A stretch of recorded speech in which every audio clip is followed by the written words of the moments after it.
was this one kid too, Santillion? Sanchez? Santillion.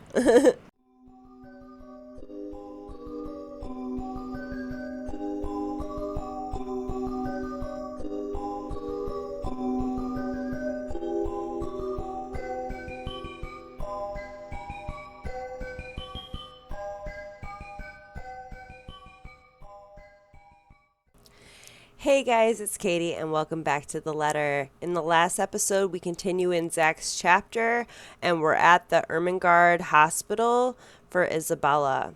Rebecca is really worried about Isabella ever since the car accident, and we tell her to go take a rest and, just leave it to Zach for now. And they kind of say, like, we're going to take shifts in watching her, so Rebecca goes home. We head into Isabella's room and she's in bed and she's in an induced coma. It was the only way to save her life. I guess she's in critical condition in the emergency room. The doctors say that she may not make it within the night, and if she does make it, they don't know when she will wake up, and if she does wake up, that she might be completely different. Rebecca goes home and Zach continues to stay with Isabella, and he ends up falling asleep. When he comes to, he can hear someone talking in the room, and it's Ashton, and he's there to see Isabella. Rebecca stops by to drop off some of Isabella's things, and Ashton says that he wants to help out in watching Isabella, so he tells Zach to go home and get some rest, and Rebecca to go as well. So we kind of leave it for Ashton to, look after Isabella. The story goes back to the original timeline, and then we switch into Marianne's chapter. And this time I chose to sleep with Luke. I just wanted to see what would happen, and it really made their relationship, very tense. And, as soon as she found out that they were her clients, their relationship just became, just very hostile and weird. Other than that, we stick with the original choices with Marianne. Then we get into Rebecca's chapter. We go back to the night where Rebecca calls Isabella to go out to dinner with her, and Rebecca goes to the restaurant and she's waiting there for a few hours trying to get a hold of Isabella, but Isabella's not picking up her phone. And Rebecca says that she can hear ambulances on the street just outside the restaurant.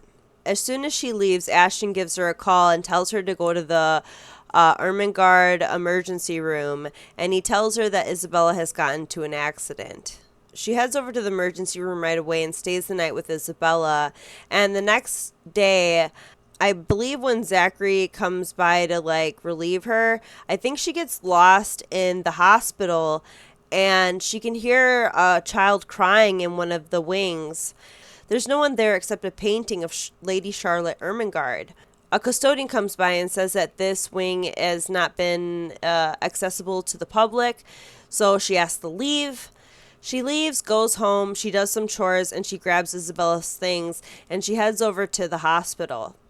But when she gets up to Isabella's door, she can hear Ashton talking to her, and Ashton pretty much confesses to her while she's asleep that, he loves her. And that makes Rebecca very, very sad and angry at the same time. And she goes into the room, I don't know, is kind of angry with Ashton, but, just because of what he said to her. And she kind of just storms off and runs away, and Zach calls after her.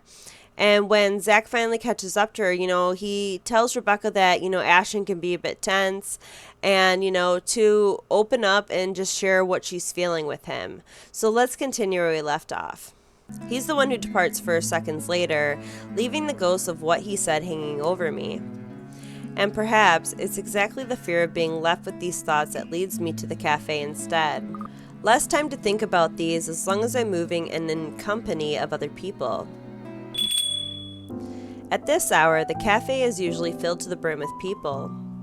That's the reason Isabella and I rarely ever go here during the evenings. It's simply too much of a hassle when we can prepare food ourselves in the comfort of our homes, and there really isn't much reason to eat out lately. What with life going on a busy streak. No time for long lines. Better spend that doing something productive, yes? Irish stew. Just for one person. This is when Rebecca goes and gets her and Isabella some takeout. But since Isabella's in an induced coma, she's just getting dinner for herself. He quickly raises an eyebrow at that, while I swiftly avert my eyes down to my hand, although I don't miss the consoling look he gives me. I rarely visit here alone if I can help it. Often, it's always with Isabella. She can be a bad influence sometimes. But that's precisely why this guy has known us long enough that if I ever drop by here alone, he already has a number of ideas why. Doubtless he's already heard what happened in the news. No need to bring it up in something as casual as ordering food. There's proper time and place for grief and empty sympathies. He gives me a small smile before leaving to prepare my order, while I fish for my wallet when... Look, you little ankle biter. If I buy you the biggest parfait they have, will you please behave? In fact, why not do the most sensible thing right now? Teach him a tough lesson. Shout for help. Let me go, you uncouth lout! I need to do some damage control before this whole thing goes south. Apologize to Luke. Though it pains me to apologize to a sleazebag like him, this is my mistake. With Kylie watching us close by, I don't want to set a bad example for her, do I? We never got around it before. Now we may lose that chance altogether. Even so, I find myself enjoying this, despite being told it's only half the experience. Little things, you know? Stuff you learn to appreciate when you're alone. October 27th, Thursday. Or as nice as it can get while we're playing the long waiting game, teetering between sheer optimism and despair. Her aunt's arrival this morning has dampened the edge to that somewhat, though only by some. The uncertainty's still there, unspoken throughout the brief time we talked, simply hanging stiffly above our heads. Having another person with us helps, however, I can tell the same doubts has crossed her mind the second she saw her in that room. Ashton himself doesn't look too hopeful when he left a night ago. It was a wordless exchange, partly sullied by my lingering anger and his exhaustion, but has left a sullen atmosphere in the room nonetheless. Like an ugly premonition. And as expected, just as things start to settle and a steady rhythm finally worms its way back into my routine, Thursday mornings brings further disturbance to the now calm waters. He's childish enough for that, even if what I'm about to say are just mere honest observations. You're good at handling her. Well, regardless of how he reacts, it's not like it'll have an impact on anything between us. Days later, a friend ends up in trauma center of the local hospital and fighting for her life. There simply isn't enough time to breathe and get a grip on things. I have been flipping through the pages of said book moments ago, though never really reading anything and merely hoping for a distraction. Except she won't be there. If that scenario ever comes to pass while she's stuck in that hospital. Ashton, hey Becca, I'll be around Samuel this evening. Need to meet someone in the area. I might have to drop by yours and Isabella's place after. See ya. Sighing, I slip the gadget back to my pocket. After what I heard or the fact that he detests attending gatherings like this. It's company that counts. We can be miserable together. Tough choice, but I have to pick one. I'm gonna save just in case. I have other things to do. Though when you look at it closely, it isn't such a difficult decision to make. In spite of what happened, I can't help but return it to him. Somehow, I can never seem to stay angry at him for so long. What brought you here? He hums something inaudible, neither an answer nor even a vague hint, before he turns his attention back to the papers. What is it? Nothing too important, though I did drop by the hospital this afternoon. I met Belle's aunt, by the way. You never told me she's arriving today. It's a mere observation, a passing comment, if you will. Maybe under different circumstances, I might have accepted it for what it is. Perhaps, if I hadn't heard him pour his heart out that night, it'll simply be what he means against my ears. But he has no idea, not even the slightest inkling, how his words carry a ring of accusation in my mind. A beat of it in every utterance, closing in tightly around me, intense and keen, as if I have deprived him of something so precious. Even without her warmth and cheer here, I can't seem to win, because he, himself, holds on to it. To her. I don't have to report everything to you, do I? Besides, isn't that already a given? We can't be with Isabella all the time. All three of us have other responsibilities. It's better this way. Her aunt's just one woman too, Becca. She won't be able to handle this on her own. I wasn't implying. I know, but... Look. I talked to her. It's all right. If anything, she's relieved. She had no idea who would ask for help. In fact, she wants to see the three of us, if we can all visit tomorrow morning. Well, you certainly didn't waste any time getting friendly with her family. He frowns, a look of genuine confusion spreading across his face, though the moment doesn't last. Is that... a problem? Oh no, not at all. No, but you have something on your mind. By all means, just do your thing. You surprised me, that's all. Last time I saw you, you still weren't so keen getting chummy with people you barely know. Amazing how fast someone can change overnight, isn't it? Her aunt needed assistance, Becca. There's no lack of things to add to that. All of it will likely be born out of this hollow ache in my chest. I can go on for hours if I want to. But then in the next second, almost unexpectedly, his tone changes. Kinder. Warmer. Still nowhere near the one he used when he spoke to her that night, of course. This will never come close to it. Hearing him like this, however, it's easy to forget his heart's already set on someone and realize how petty this is getting. Since when have we become so low? Since when have I? Is something bothering you? You've been like this since the film fest. Just like that, what remains of my anger melts away.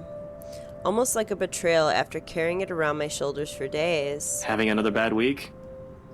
Maybe. What is it to you? Don't expect this to turn into a heart-to-heart just because you made a few assumptions. Okay, I get it. You don't have to tell me. No need to snap at me. Must be the weather. But whatever it is, don't let it get to you, alright? If only it were that easy, but I present him a smile nevertheless, half-hearted as it may be. Don't worry. This is nothing a cup of tea or a good book can't fix. I'll live. Somehow. Right then. If you're sure. He doesn't seem convinced. In any case, he doesn't push it and changes the topic just as quick, for which I'm glad. I have no idea what else I may end up saying in case he pursues it. So, tomorrow? Will you be able to make it? Just for a few hours? Can it wait until the weekend? I already took a leave this Tuesday. Can't afford another one or two, especially with exams this close. Is this anything urgent? No, not really. But the doctors plan to ease Belle out of the coma tomorrow. Her aunt said we could be there when they do, and I thought... Hang on, what does that mean? Is she okay now? They won't know until they've lightened the sedation. He leaves it at that, his words brimming with the same uncertainty plaguing us for days. Behind those, however, is this single note of optimism. One I don't fault him for having, because suddenly, this news, no matter how small, is the closest thing we have to hope right now. I can't say the same for me, however. I won't promise anything, but I'll give my supervisor a heads up and see where it goes. Does Zachary already know? Not yet. I'll drop by his apartment on the way back to the precinct. If anything comes up, you know how to contact me. I'll see you tomorrow, Becca. Ashton squeezes my shoulder, light as he can, before stepping away and heading straight for the stairs. His way of offering comfort in the middle of this little mess we found ourselves in. Should I even?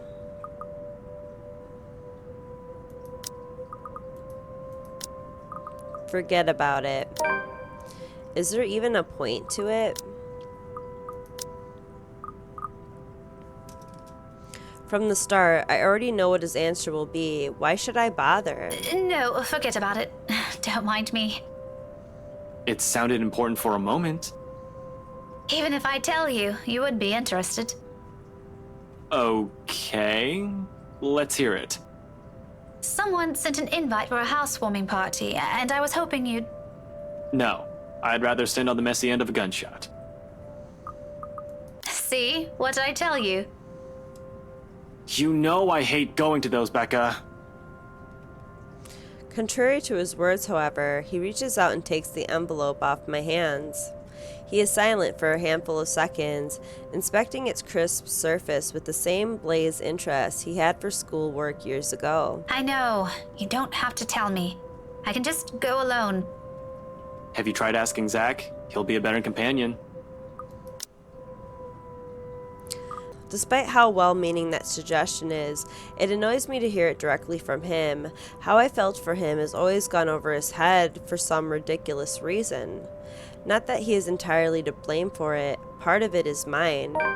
Maybe if I'd told him early on, he would have found someone else. If Zachary's not busy, I'll ask him. Whatever. Just give that back. I'll figure it out on my own. You go ahead and do whatever plans you have for tonight. He doesn't hand it back, though, even when I hold my hand out to him expecting. His indifference has disappeared. Now he's glaring at the seal as if it's done him a whole world of wrong. Gently, he pries it open and quietly reads through its contents.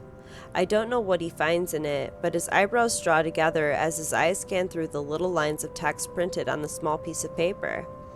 His hold on it tightens with each pass, and by the time he has finished reading through, his mouth has formed into a thin line. Ash?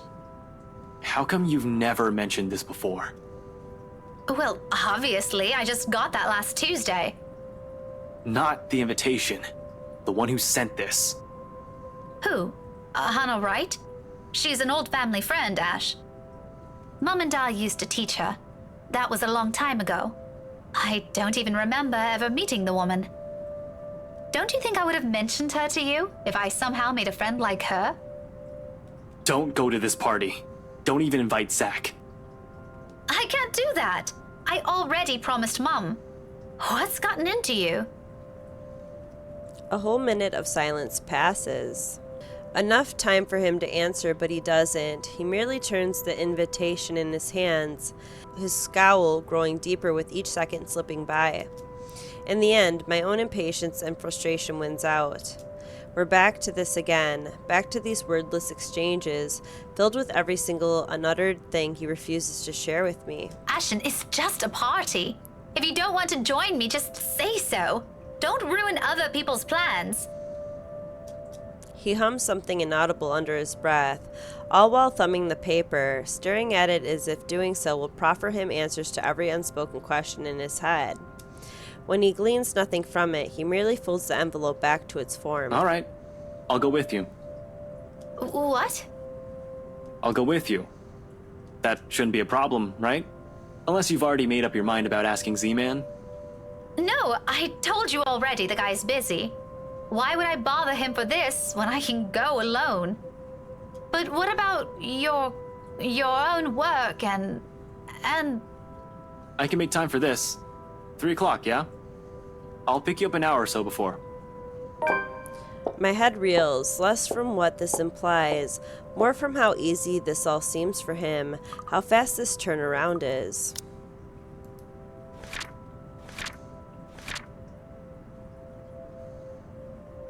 Luke and Kylie asked Rebecca out for dinner as she was about to leave, but the latter chose to meet with Ashton instead. At Samwell, after a brief talk with Ashton about Isabella, Rebecca invited him to the housewarming party. Despite his qualms, Ashton agreed in the end. October 28th, Friday. The night wears on without further incident, despite the great number of thoughts swimming inside my head. Come morning, there's only a hush, a strange sort of stillness unlike the ones greeting me every morn. This one's easy, tight with anticipation, like a string stretched thin, merely waiting for the proper time to snap. Granted, it doesn't make my day any less pleasant, but the edge is there. It hangs in the hallway, it lingers in the empty unit next to mine. It follows me even as I head out. carrying the same little hope I saw in Ashton last night. I just wish I can easily believe in it. It takes a minimum of 21 days for a habit to form, or so claimed a speaker in a conference I once attended. Yet it only took less than 3 for the hospital's sterile scent to lose its sharp odor. Perhaps less than that for the nurses to start glancing at me with an air of familiarity, for my body to know instinctively where I should head to, which turn to take, how far it is from the nearest stairwell, approximately how many steps until I reach her door. 30 to be exact, though I've honestly stopped counting sometime during my second visit. At some point, even the faint beeping from her room has also grown oddly comforting. A strange thing to seek reassurance from. Times like this, however, it's all that we have. Isabella's lucky. By some miracle, by some sheer force of will, she holds on and pushes back just as death pulls. How long will it last, though? Even now, she's still a hair's breadth away from losing that struggle, and no matter how promising today might be, the doubt still runs deep. At least for me it does. Sometimes it's better not to hope too much. Although both Zachary and Ashton don't seem to be of the same mind, with smiles they each greet me the moment I arrive. A small part of me expects this meeting to be awkward, with Zachary here, after he saw me in such a pitiful state. But it is him who first offers me a seat. If he remembers or still has an opinion about what happened 2 days ago, he makes no mention of it again, likely out of some sense of courtesy. I suppose this is how we'll keep it together for now, with moments filled with superficial smells and lukewarm attempts at cordially.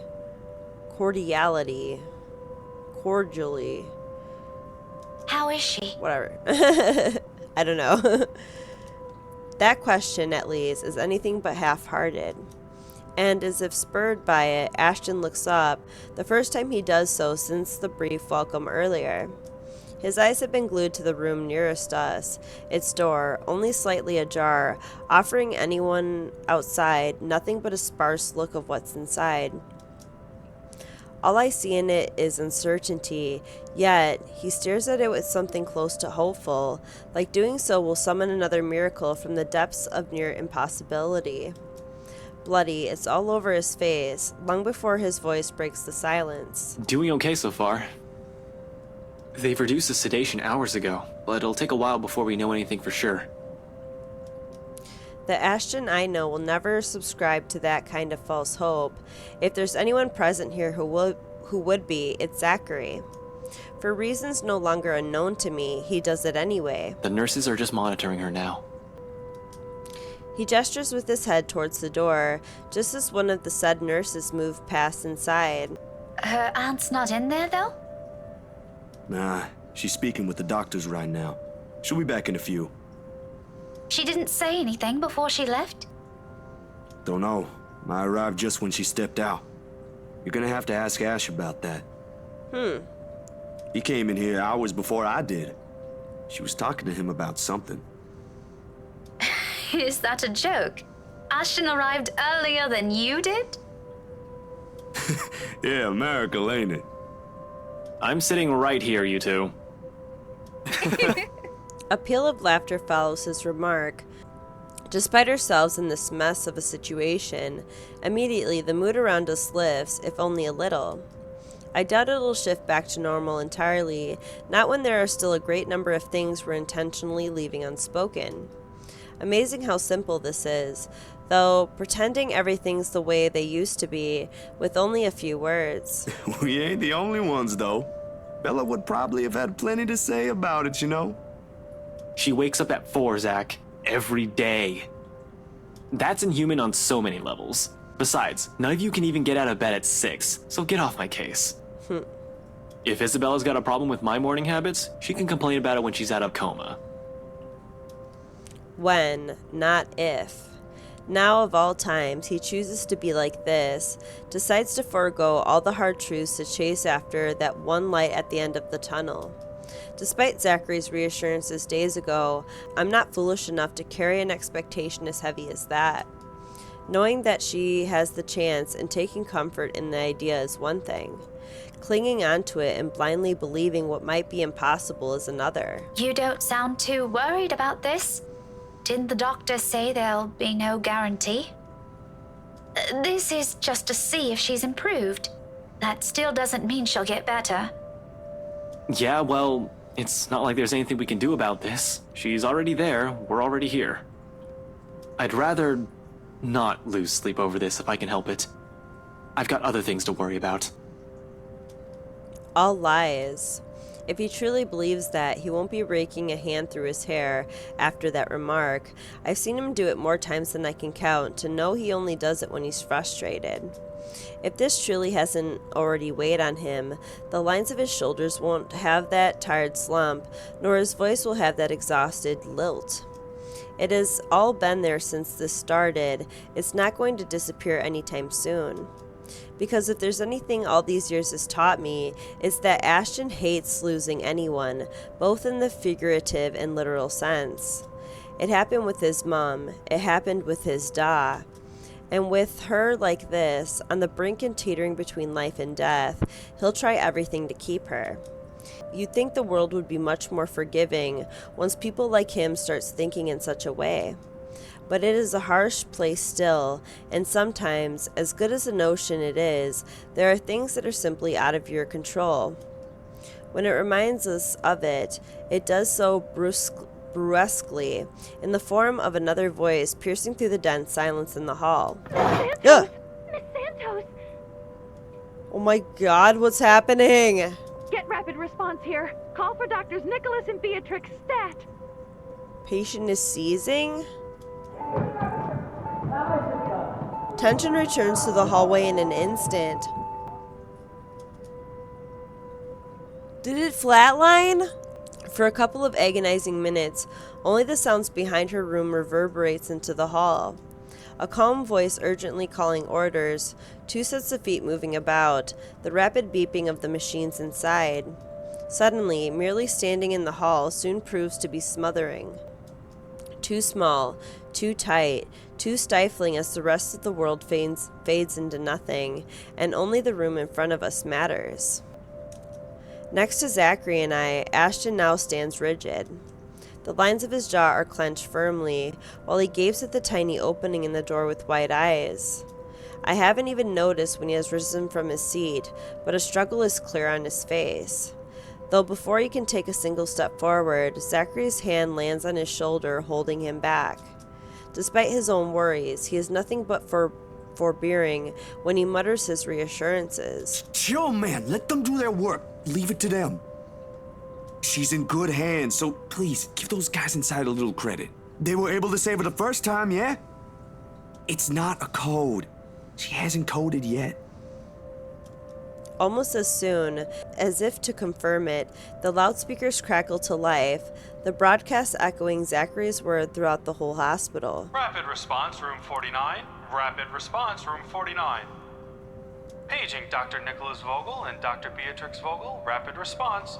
Please head to room 49, stat. The message blasts on for another minute before it finally ceases.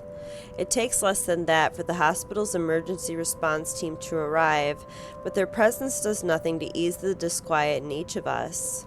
Ashton's most of all. Ah! The minute a nurse shuts the door firmly on us, he releases the breath he's been holding. Along with it are every shard of hope he'd allow himself to carry. Now crushed under the weight of what we've just seen and every expectations he carried. It's not surprising that, when the air around us becomes too heavy to bear for someone like him, he's the one who first steps out. Like every time this has happened. I'm going to step out for a while. I need some air. Ashton? Without another word, he gently brushes Zachary's hand off his shoulder and leaves. Not to run away. Never to run away. He's still too stubborn for that. His pride won't let him, when he knows he hasn't exhausted his options. This is so he can force what remains of his wits into some semblance of order away from prying eyes, and though Ash doesn't say a single thing, Zachary understands this need quite well. It's a place he's been to numerous times. It's one he requested of us for reasons I've yet to know, and he's yet to tell me. Hence he refrains from voicing these thoughts or stopping the younger man once he removes himself from the hall. There's still, however, an undeniable edge to his voice when he urges me to do the opposite, an underlying anxiety beneath that smiling facade. One I allow myself to return in spite of the hesitation his next words spur. You should go after him. What? And leave you here? I can wait. And I don't think those guys in there will be coming out anytime soon. You'll just get bored. Besides, he listens to you. Before, perhaps. He still will. Nothing about that has changed. He's a grown man, not a baby. I don't have to console him every time something upsets his manly ego.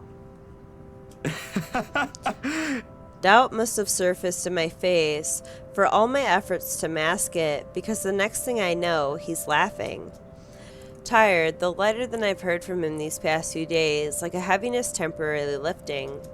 I wonder how much this whole thing has taken a toll on him. Strangely, that fact has never occurred to me until now. But even then, he continues as if nothing's wrong. Now, along with reluctance, swims a twinge of guilt. All this time, I've been looking at how this has only affected both Ashton and I, when Zachary is as much need of comfort. After all, he understands Isabella in ways neither the rest of us can. But you know it can be one sometimes. Go on. I'll let you two know if anything changes here. And I get the sense you two still have a lot of, things to, talk about. That much is still true. But I know Ashton. He's not a man who expresses himself freely. He will not yield until he's ready.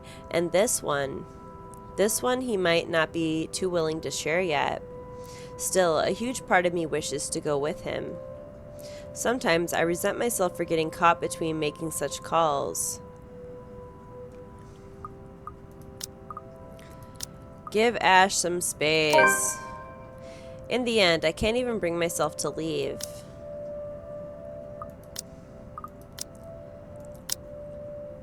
While the three friends were visiting Isabella, the light mood suddenly shifted when she seized, and the room was overwhelmed with nurses rushing to save her life. Distraught, Ashton left to calm himself, leaving Zachary and Rebecca behind. However, it's not a matter of my resolve suddenly dissipating into thin air, but more out of consideration for the other man.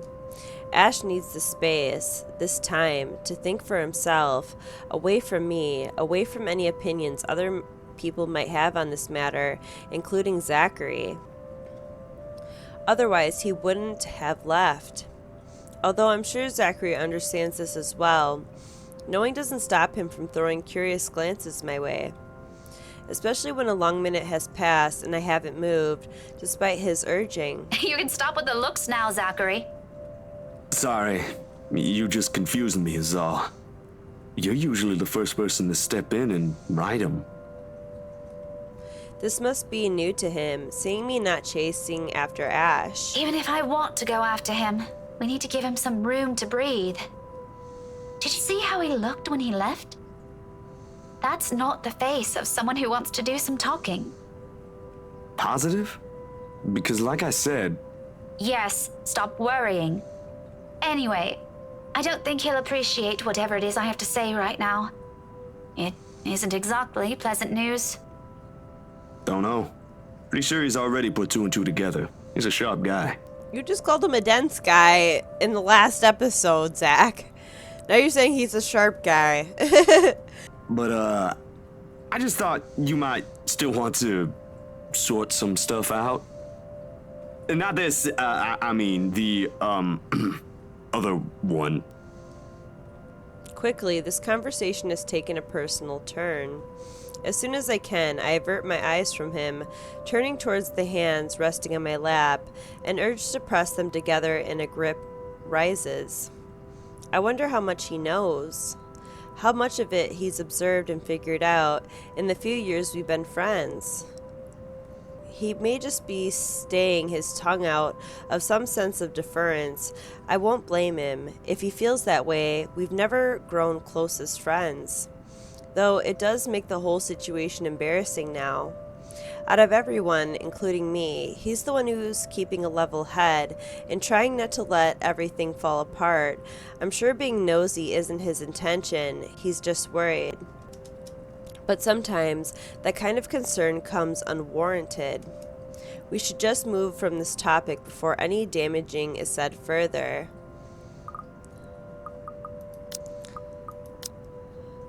Leave it be. Oh, wait. You, how are you holding up? Zachary, Ashton and I can find some other day to clear the air between us. I just don't think this is the right place to do that. Or time. If there will be one later, after this is over, or if some point in the future will allow such, I can't tell. In the first place, this has been a one-sided affair. I can act furious all I want, but one fact stands. Ashton doesn't have the faintest idea both of what's going on, or whatever feelings I hold for him. He has never had, never even noticed. It'll be unfair to place any blame on him or the other person in this, when I'm as equally responsible by keeping it to myself, wishing he'd notice on his own. No wonder he just assumes it's just some adverse effect of the weird weather. And now I've lost the chance. What right do I have to act frustrated or draw people like Zachary into this?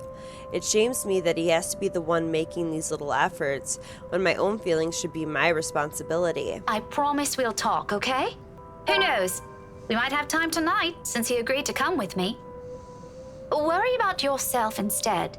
How are you holding up? Although his eyes flicker momentarily in my direction, he gives no indication the sudden change in subject bothers him. But there's a brief pause before he answers, like Ashton when he's being mindful of his words, however rare that happens. As good as I can, you know me. Can always handle myself. Then, in almost an exact contradiction of that statement, he leans away, slightly, as if to hide what I may see in his face. A movement so small, I wouldn't have noticed if I hadn't been paying closer attention. Only now I am seeing the dark circles under his eyes. Only now I am noticing the red rimming the edges. Suddenly, the tired slump in his shoulder carries a different, heavier meaning. A pang of regret immediately hits me, fiercer than the one that did earlier. I've been so focused on other matters, other things, one person, that I've completely forgotten those around me. What an awful mistake to make. You don't look too good today, though. Oh, it's just a movie. Jitters, you know? Are you still upset about those reviews? I thought Belle and I already... No, it's okay. It still bothers me, but only a little now. Not in the way you're thinking. I know what I said last week. I remember it loud and clear. I made a promise. No quitting. I've just been having a few bad dreams lately. It'll pass soon, Rebecca.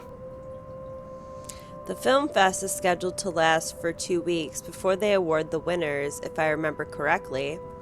Knowing him, how he didn't really hold any expectations when he entered, or even the confidence in his own work, jitters is putting it mildly. Somehow, though, I have the feeling it's not the entire reason why he's in that state, that he's leaving it out on purpose. I won't ask further than he allows me to, but our concerns shouldn't go unspoken, regardless of what he isn't telling us. Don't push yourself too hard, okay? You've been with her since the first day. Give yourself a break if you think you need it. At this rate, you might be the one who'll end up here first, not me. I didn't realize there's a competition going on. Why can't any of you ever take my warning seriously? Well, the mood's already dreary. No use bogging it down with gloomier stuff.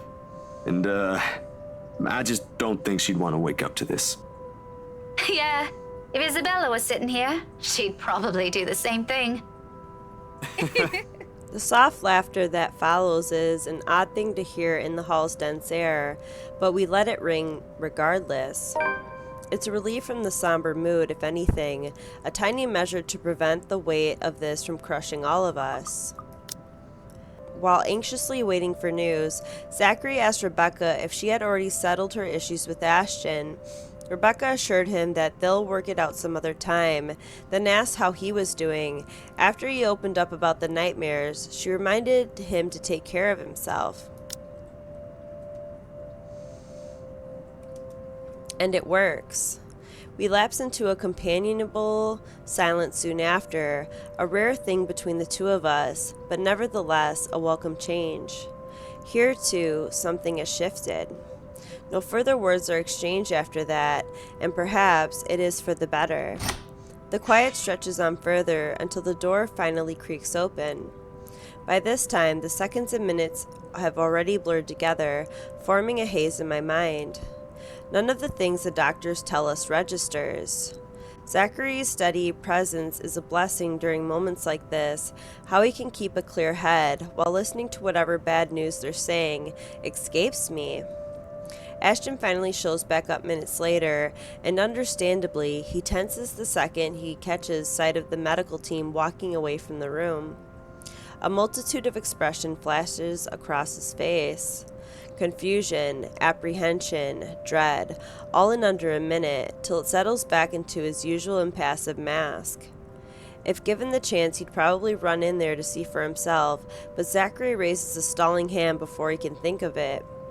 The nervous line in his mouth gradually melts into a smile, or one resembling it. Lately, seeing a genuine one on any of us seems almost like a luxury. Nevertheless, Ashton lets it ease him. There's nothing else, after all. She's stable now, but they've placed her back in a coma. She'll be under observation for the rest of the day, so no visitors for now. Still not the best news we've heard in a while. I don't think it's what Ashton's hoping to hear either. We're back to square one, back to another waiting game with no clear end in sight. Of course, none of us mentions it, even if the meaning's all too clear in our heads. There's still, however, relief in this, something we carry when the three of us leave the hospital for now. If that alone will be enough, remains to be seen. At least, tonight, I'll have something to help take my mind off things.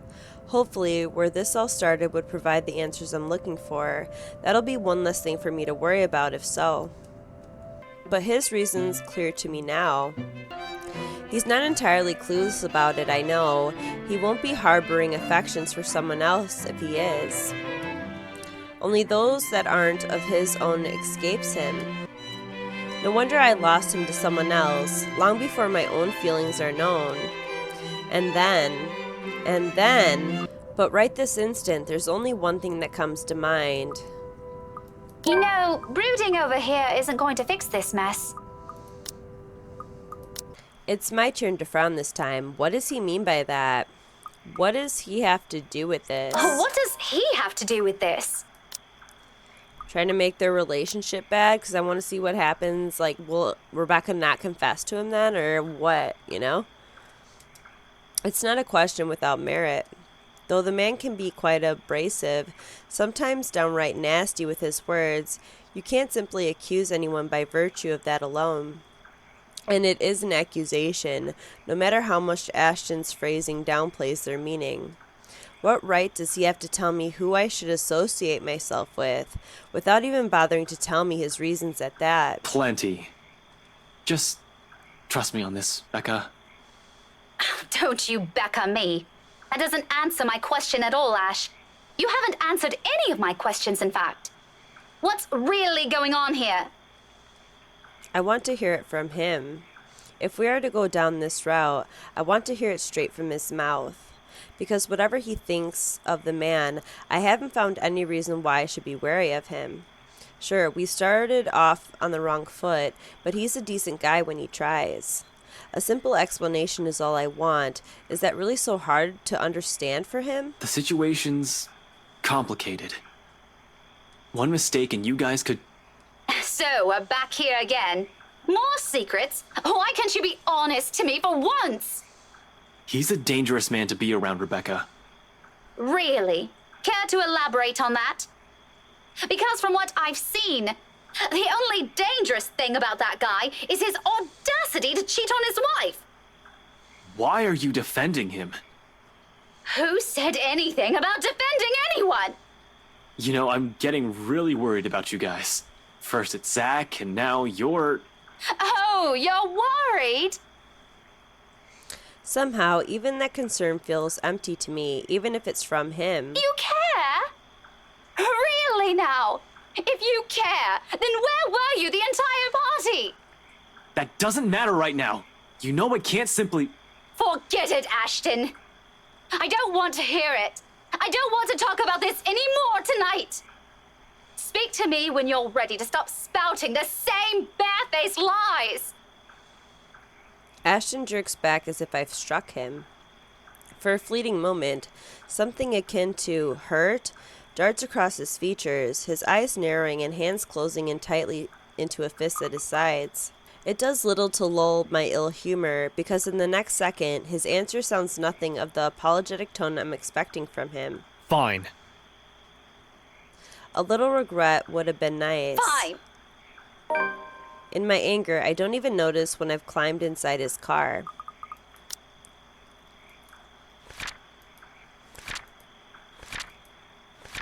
Rebecca found Ashton waiting for her upon exiting the mansion. Frustrated because he was nowhere to be found during the entire party, she demanded to know what was going on. When he couldn't give her an answer, the two ended up having a huge fight. Not until after I've slammed its door behind me with as much force as I can summon. This again? It's been a week, Becca. I thought we already agreed that was a dumb Halloween prank. No need to bring in the old guy. October 30th, Sunday. Is there even a place safe enough I can escape to? Head for the door. If there's one, it is out of this room, out of this place, as far away as anyone can get from her. Alright, this time we're gonna fail the QTE. How do I... Wanna see what happens? Too strong. Her hold on me is too strong. My lungs begin to ache, burning with the lack of air. The pain growing worse with every second I writhe under her punishing grip. Somebody help me. Darkness starts to fill the edges of my vision, and soon the world fades. Ooh, okay, that's what happens. Alright. I'm glad it wasn't a jump scare. Okay,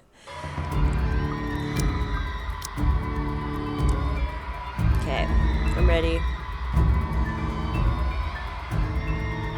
Whoa.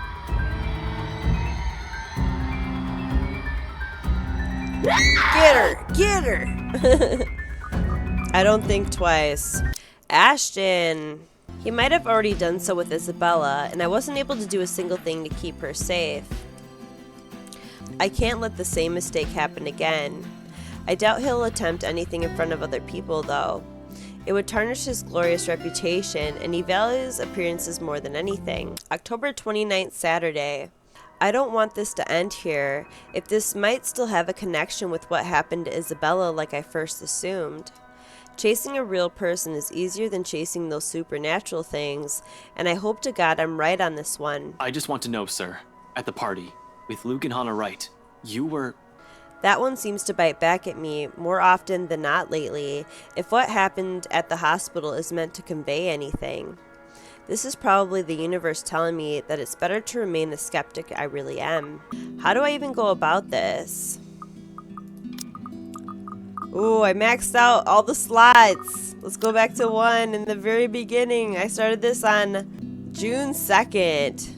And it's already August. Dang. I've been working on this game for a good minute. Stretch the truth. Obviously, I couldn't just say, hey Becca, you know the rights? They are suspected to be ringleaders of a crime syndicate and shit like that. Protocol or otherwise, there are so many things I'm not allowed to tell the others. Even if I'm able to share information with civilians, knowing anything could very well put them in danger. It's why I keep it vague, obscure the facts, or when push comes to shove, stretch the truth and lie through my teeth. It's a necessity I've grown to deal with. It has already become a part of me, no matter how much I loathe doing it. I mentioned it, didn't I? I saw an old friend and I thought I'd catch up. Didn't really notice how long our chat got. You know what they say about time flying when you're having fun, and Lloyd is a fun guy. She doesn't look convinced at all. Although she's the very picture of someone who's at least willing to listen, her glare effectively takes a good 20 off my current years. I feel like a kid again, being reprimanded by my junior high teacher for sleeping in class. But getting away with that is easier than with this one. It's the thing with someone you've been friends with for so long. They're the ones who know you inside out. Good grades wouldn't be enough for Rebecca to let this whole thing slide. So, this Lloyd is a friend of yours who was at the party. Yeah, we go way back in the police academy, though you wouldn't have met him. See, he mostly deals with teenagers and gets into a lot of messy stuff and... Cut the shite. You're not a very good storyteller, Ash. Don't try to make up a character just so that you can lie to me. Oh, she caught us. Oh, dang. Why did I ever think this is a good idea? Although I'm not making those people up, only twisting the facts. For someone who's already angry beyond reason, everything will sound like an excuse. I'm not making stuff up. I did have a college mate named Lloyd. I think you would have liked him. You're both Scottish. He used to hang out a lot with Joey and Rashid, but they went off to work in London. Bunch of good guys. I should really ask if they're swinging by Lux anytime soon. That doesn't make things any better. You were there because I invited you, and you just up and turned your nose from me. Why is she holding her hands like that? She's like... I don't know what she's doing. Is she holding something? You might as well have disappeared completely for all you cared. Just say you don't want to talk about it instead of lying to my face. I do feel guilty, still. We've already been down this road. This is something I've done so repeatedly in the past, something she's heard from me more times than all my fingers could count. Something I'll just have to get over with at this moment. I'm sorry, you know that, Becca. I really, really am. I wouldn't do this shit if I didn't have a good reason to. And you know that I don't like you lying to me! If you can't tell the truth, just don't say anything and shut your gob! I swear, Ashton Frey, you are just so dense! I'm so angry, I can't even bear to look at you right now because I swear I'll knock you right off your block! God dang! I mean, what good reason could you have to act like an antisocial asshole? The only time you did talk to me was to rail on me about Luke. What was that all about? Were you somehow expecting me to just accept everything as it is? You really shouldn't go near that man, Becca. Why? Because you don't trust him? I wonder if you actually trust anyone. Aside from the three of us, Zach, Isabella, and myself, do you even have any other friends? Jeez, Rebecca. You have to point out that he doesn't have any friends. If you're perfectly fine with that, then go ahead. No one is stopping you. But don't expect me to share the same views. I can have a life of my own. Friends that I don't necessarily share with you. I'm an adult, Ashton, and I can make my own bloody decisions. I sure as hell can choose the people I want to let into my life. Of course, she's allowed to do as she pleases. I never mentioned she couldn't. Us growing up together doesn't mean it always has to be the two of us. It's a dumb idea to believe in when nothing ever remains constant. Things will inevitably change through the years. She'll make friends with people outside of our little circle. I'm just as free to form relationships with other people. But why, of all people, did it have to be him? Why does it have to be Luke? Right, that guy is nothing but trouble. How can she defend a guy like that? She's already calling him Luke, for Pete's sake. I trust Zach, I trust Isabella, and I trust you, Rebecca. So why can't you trust me on this? You need to stay away from that man, because he's... I really wish I could tell you. What was that saying Isabella mentioned before? A liar is a brother of a thief? People who look at me now will probably say I'm a hair's breadth away from being a criminal. Z-Man said something like that once, a few years into our friendship. I laughed it off back then, but now? They're probably right. Little by little, I'm becoming the very kind of person I hate. How ironic. The silence afterwards brings an even heavier air between us. Something that Rebecca, thankfully, doesn't allow to linger more than necessary. I suppose you have to go now, huh? But looking at the closed door of Isabella's apartment, I couldn't bring myself not to act.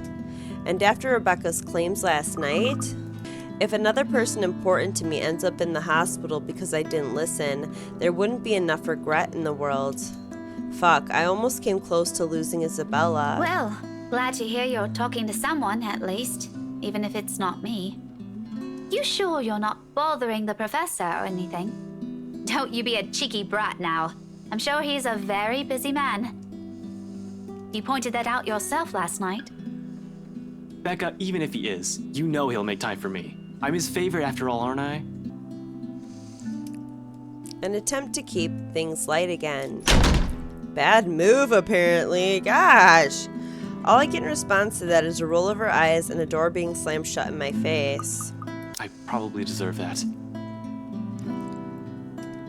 Well, we'll just have to fix this some other time. By then, her temper's sure to have cooled off significantly. Rebecca confronted Ashton about what happened at the party the night before. Unable to tell her any details, the latter chose to stretch the truth. It led to another argument and ended with Rebecca slamming the door close on him. Hopefully. For now, I can't laze around. Gotta attend to things that matter more. Find Professor Clark, deliver the bad news, then maybe I'll also drop by Zach's, check on him, hear what he has to say. He has also read that damn letter. I might as well while I'm here. Playing a paranormal detective? Or was it supernatural? I can't remember. Whatever, it wouldn't hurt anyone if I tried to get to the bottom of this. If nothing comes out of this good, anyone can shut up about stupid curses, and we can finally get back on track with our lives, on to more important stuff. If there is something... I'll cross that bridge when I get there. And so, with a last deep draw of breath, I step out into the morning, setting aside my own problems for now, all while carrying a new set of uncertainties within me. If I'm lucky, and Professor Clark has no other obligations today, I know just where to find him. A moderate crowd has already gathered at the park by the hour I arrive. People walking their dogs, kids playing a game of tag, and a few who are simply content to lay in their blankets with a book in hand.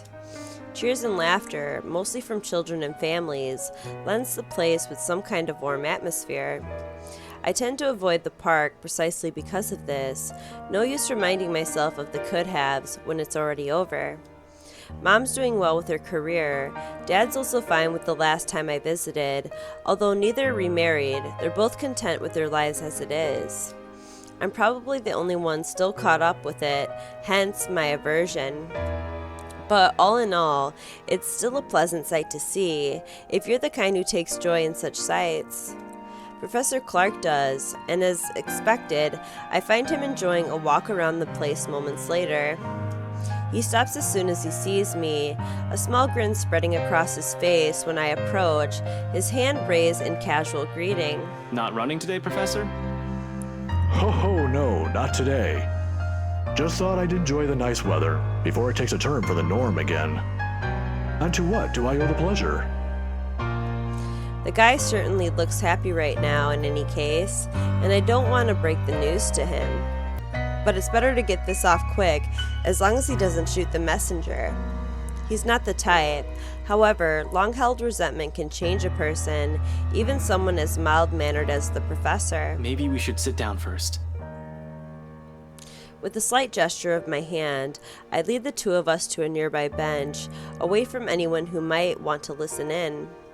Not that there's much to hear, it's just for the sake of his privacy. He's had enough of the city's tattlers 10 years ago. There's definitely no need to feed more fuel to a fire that has already died down years ago. I wait for him to take the empty space beside me before starting. Instead, he spares a moment to give me a once-over, quiet and unblinking during his scrutiny. It reminds me of all those times he has done the same back when I was still a student. I try not to flinch. Meanwhile, once he's done, he simply raises a hand, reaching up to correct his glasses. A habit, as I've learned many years ago. He does that once he's found what he's searching for, a nervous tic or an odd stain on one's person, something to tell him about the one in front of him. The art of keen observation, I learned it from the man. It's very likely that he's already had an idea of what this might be about, from my appearance and expression alone. Despite this, he allows me to speak first and wordlessly takes the open seat beside me, a smile still on his face as he watches the scene in front of us. Funny how the world simply goes on while we sit here with this shadow looming over us. I was hoping to talk to you about the case. I suppose I'm just the downer today. As soon as I say those words, a look of concern replaces his cheery expression. You aren't in trouble, are you?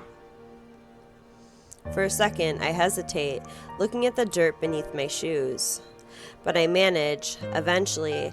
After a long, ragged draw of breath, I pick up where I've left off, though still fumbling with my words. Well, I'm in a bit of trouble, if you can call it that. He quickly raises a questioning brow at that. But I'm not in danger or anything. You've said that same excuse a million times before, Detective Inspector. Those circles under your eyes and your slouch tell a different story. It's nothing like what you're thinking. Don't worry. I was taken off the Luxborn firm case. I expect anger, frustration, maybe even disappointment. But all he gives me is a small sigh of relief. Is that so? Well, at least you aren't in danger. Liz wouldn't be too happy if she saw you like this right now. Liz. Aunt Liz, she insisted I call her, his late wife. A sweet-tempered woman by so many standards, they were never blessed with kids and contented herself with simply managing their bakery. But she's the closest I had to a mom in the few years I had known her, the professor too. In the absence of my own parents in my life, the two filled the ache with the separation left in me. Believe me, you'll get an earful if you show up looking like that on her doorstep. How many years has it been since? 9? 10? I can still remember it vividly. Two men, primly dressed, briefcases in hand, and a stern look on each of their faces. They were already frequent visitors to the bakery for a few months, something about the lot being a prime property in downtown Luxborn. I think they were hoping to settle a deal with them, but neither of the couple gave in to their demands. Why should they? The quaint little shop was a dream for them. Aunt Liz sent me home early that night after a fruitless wait for the professor. The next morning, news of a bakery razed to the ground had spread across the whole city. One casualty. A few weeks later, the property was sold to Riot Enterprise. A fucking hotel now stands in its place. Of course, an investigation was launched after the incident. The name Luke Wright was briefly at the center of it, but with the lack of any evidence, the case ultimately went cold. The professor hides it well, however I can tell that he hates the man to this day. He might even blame Luke Wright for every tragedy that happens in the city. He has never blamed me though, when I am as equally as responsible. I knew something's off the moment those men stepped inside the shop. I could have saved her that night. I could have prevented anything from happening to her, called for help or whatever. I didn't. So it continues to eat at me until today. The guilt. The Luxborn firm case would have been our chance at reopening that old case if we could prove Luke right of his crimes. Instead, we're back to square one. Yet all he has from me are words of comfort. To think he can still be this concerned about me after my carelessness, after I've broken another promise a second time. People never cease to amaze me. You might think that you have failed as an officer. Or maybe you think that you have failed me. And you know more than anyone. I would love to see that man taken down. If anyone deserves to be tried in high court, it's him. Goodness knows what awful things he's done. But I'm glad nothing's happened to you while you were working on this. That's what's most important. I'd hate to get news like that again. Suddenly, he stops. A thoughtful look flashes in his eyes as he thumbs the wedding band on his ring finger before he continues. Another habit. He has never removed it since that day, has never thought once to remarry. Even when he managed to continue with his life and return to some semblance of normalcy. It's his way of honoring her, I suppose, when he couldn't bring to justice the man responsible for his loss. Some people are just hard to forget. It's not like another death. Yours or even his will bring back my wife. Silence falls between us afterwards. I don't quite know what to say after that, really. Should I apologize? Show some sympathy? Going into this, I should have thought of something other than just breaking the news to him. As it is, it seems the only thing we can do is feel sorry for each other's misfortunes. In another occasion, under different circumstances, I might have accepted that, but... And I don't know if I've told you yet, but the one in the news recently, the girl, she's the one you brought with you, yes? From almost a week ago. Miss Santos. I remember her saying she was their real estate agent. I've just heard about it. Although, for what it's worth, I'm sorry about what happened to your friend. I don't know if this has anything to do with it, but if this is that man's doing... Professor, please. They come out more strained than usual, more than what I'm accustomed to when speaking to the older man. Maybe if things around me hadn't started going beyond my control, the letter, the mansion, the supposed curse behind those, I'd still be quick to blame it all on the bastard too. But as much as I want to keep holding him responsible for it, to add another to his list of sins. Please don't finish that. All this time, I prided myself over being the one to always know. But ghosts and curses, these are things completely out of my depth. Professor Clark's right in some way. Things would be so much easier if we just blamed Luke Wright for all of this. At least, finding evidence would be a breeze, and I'd be all too happy to put him in a place he belongs. Although, if he was, in any way, also complicit to what happened to her, legalities have my hands tied. But maybe that's my fault. I might have missed the ticket to closing the case once and for all last night, if only I'd done a better job during the party. But then, the commotion. There was Hannah Wright, and Rebecca distracting me from my purpose too. I'd include that gate crasher as well, even though it's only for a moment. So many things have gone wrong last night that... This isn't a prank! I saw something! See? This is why I didn't want to tell you guys! It's not a joke! Will you guys listen to me first? I saw something in the house earlier. It stood right in front of me. If I hadn't gotten away, that thing might have... Last night, at the party... But it's real! What do you think I saw? It happened after, when I was trying to get away. I almost got stuck in the same room with that thing. We're all in danger. I thought you were my friends. Why don't you believe me? That woman... Why don't we all calm down first? I'm sure Isabella has her reasons too. No need to be hard on her. Shit. If that was what Isabella has been warning us about, if it was the same thing Rebecca talked about last night... How many of these instances have I dismissed since reading the letter? How many have I ignored and passed off as some effect of fatigue or lack of sleep? Even last night, a hallucinogen lacing the food is the first thing I considered, purely because that's what my training dictates. It's a mindset I've grown used to. It's the setting the gears in my head automatically takes in a situation like that. Of course, I'm not discounting all of that yet, until I have enough information, something to form a conclusion from.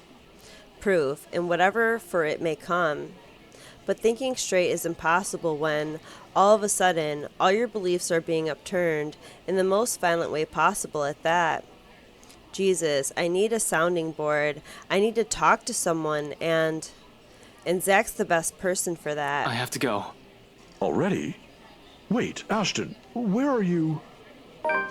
I don't have time to stop and listen to what the professor has to say, as I bolt up and run like a bat out of hell. Ashton hurried to the park where he found Professor Andrew Clark.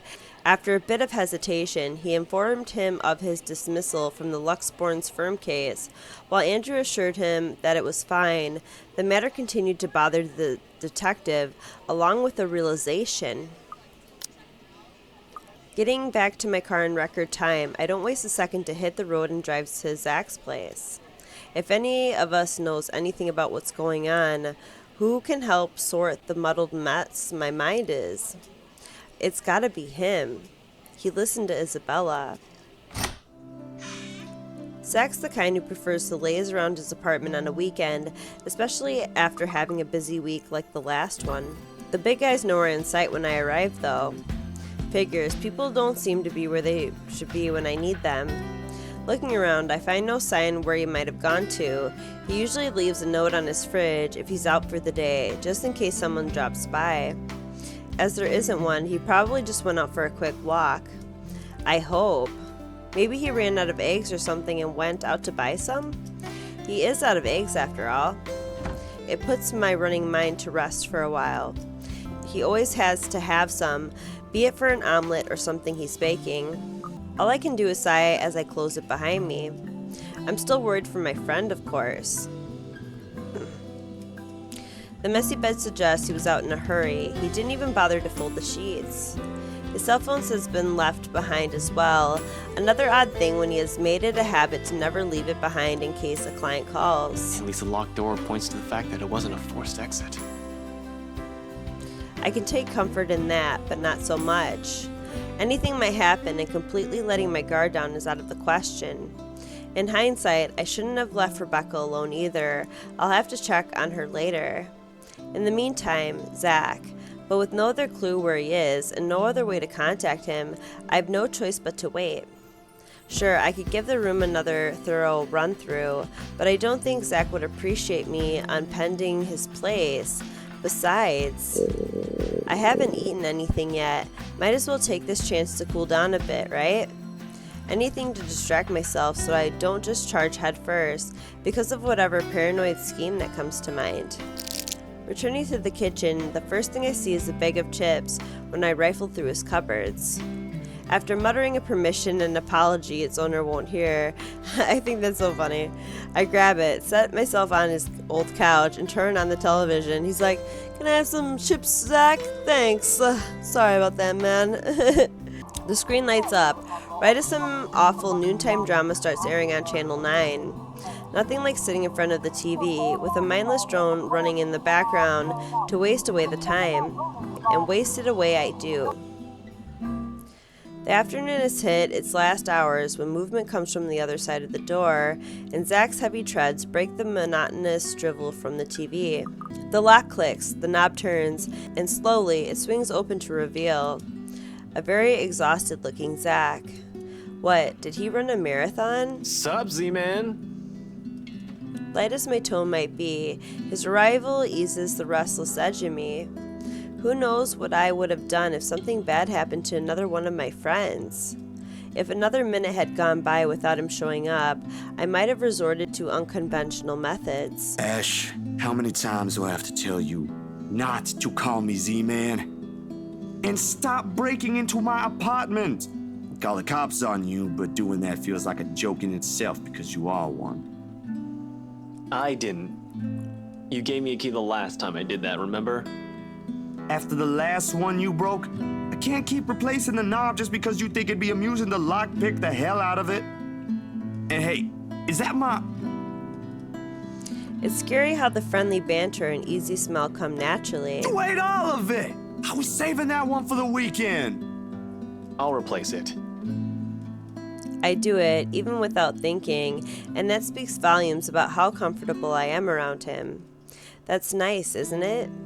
What makes me afraid of it, however, is the idea that a time might come where I might just do these things without meaning to and offend him in some way. The friendship we have might be closer than most I've shared with others, but there are boundaries you can't cross without the other's permission. Zach's been respectful of that so far, neither asking about my parents or what happened to them. Me? I bet he'd say, not so much. It's also this easy banter that makes me wish we could just stay like this. No worries, no problems, just potato chips and the debate on whether or not I deserve them. But as always, I have business. As soon as I see the chance, I take it and ask him about the odd things that have been happening lately, including that letter. You saw me last night at the housewarming party, Ash. Pretty sure I'm doing fine. I'm not asking about that. Remember the letter thing Isabella's been yapping on about? I'm asking about that kind of odd. Well, the dreams, they're a lot worse than usual. There's a woman now, ever since we saw that letter. I don't know if it's the same one Isabella talked about. Maybe it is, maybe it ain't. I really don't want to go back to sleep sometimes. Last night was the worst. Anyway, why are you asking about this? As expected, as we go through all this, Zach starts to look at me like I've grown a second head. Yeah, I would too if there was ever a universe where I was standing in front of myself. Because even as a child, I never believed in ghost stories. The lucky charms and mystical objects from my mother have often been stored away or given as paltry gifts to those who would appreciate them more. Granted, I have eliminated every single possibility here, but what else is there to go off on from? I try to stamp down on the annoyance that comes from the thought alone. The worried look Zach shoots my way doesn't help one bit in helping me gather my thoughts either.